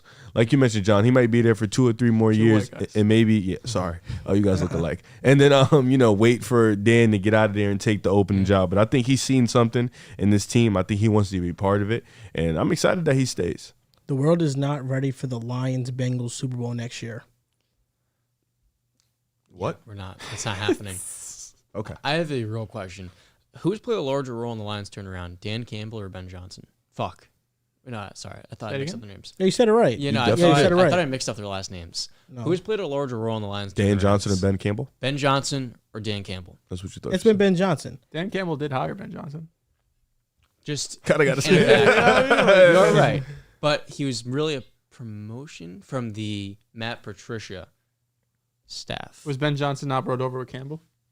No. I don't know. No, Ben Johnson was already there with Patricia. Okay, my apologies. But just in a vacuum, who's played a larger role, irregardless of whether or not he promoted him in their turnaround? I mean, Campbell was turning around their culture. He's the one that instilled what they currently are. Their identity is because of Dan Campbell. Mm-hmm. But when you talk about the X's and O's, that's been Ben Johnson all the way. Ben Johnson is the reason why their offense is top 10 in the league. It's been top 5. In yards and points. Yeah, both. He's the reason why.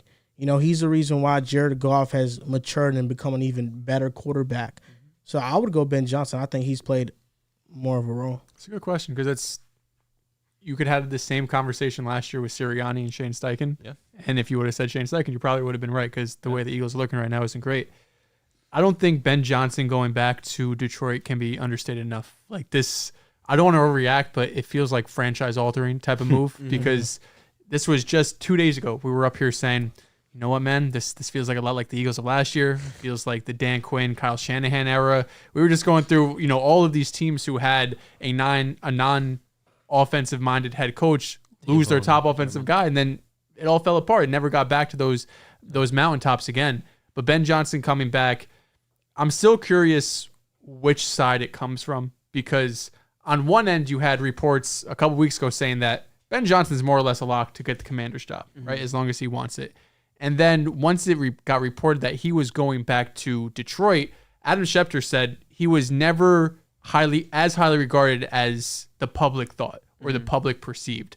So whether that means he wasn't a great interviewer, which we've seen with Eric Bieniemy in the past or per sources, or he wanted to just go back to Detroit because he had quote unquote unfinished business or the money wasn't right. There's a lot of deciding factors there, but this is 2 years in a row because last year he was also getting some head coaching interviews. Whether he passed those up or didn't get the job, I'm not sure off the top of my head, but he was getting at least interviews there. So it's a great opportunity for Detroit to build on what they did this year. They should still be in the Super Bowl type conversation going into next season with cap space, with some more draft picks, and you're going to have a potent offense again. Having Amon-Ra, J-Mo another year, Gibbs in year 2 could legitimately be a top 3 running back in the league.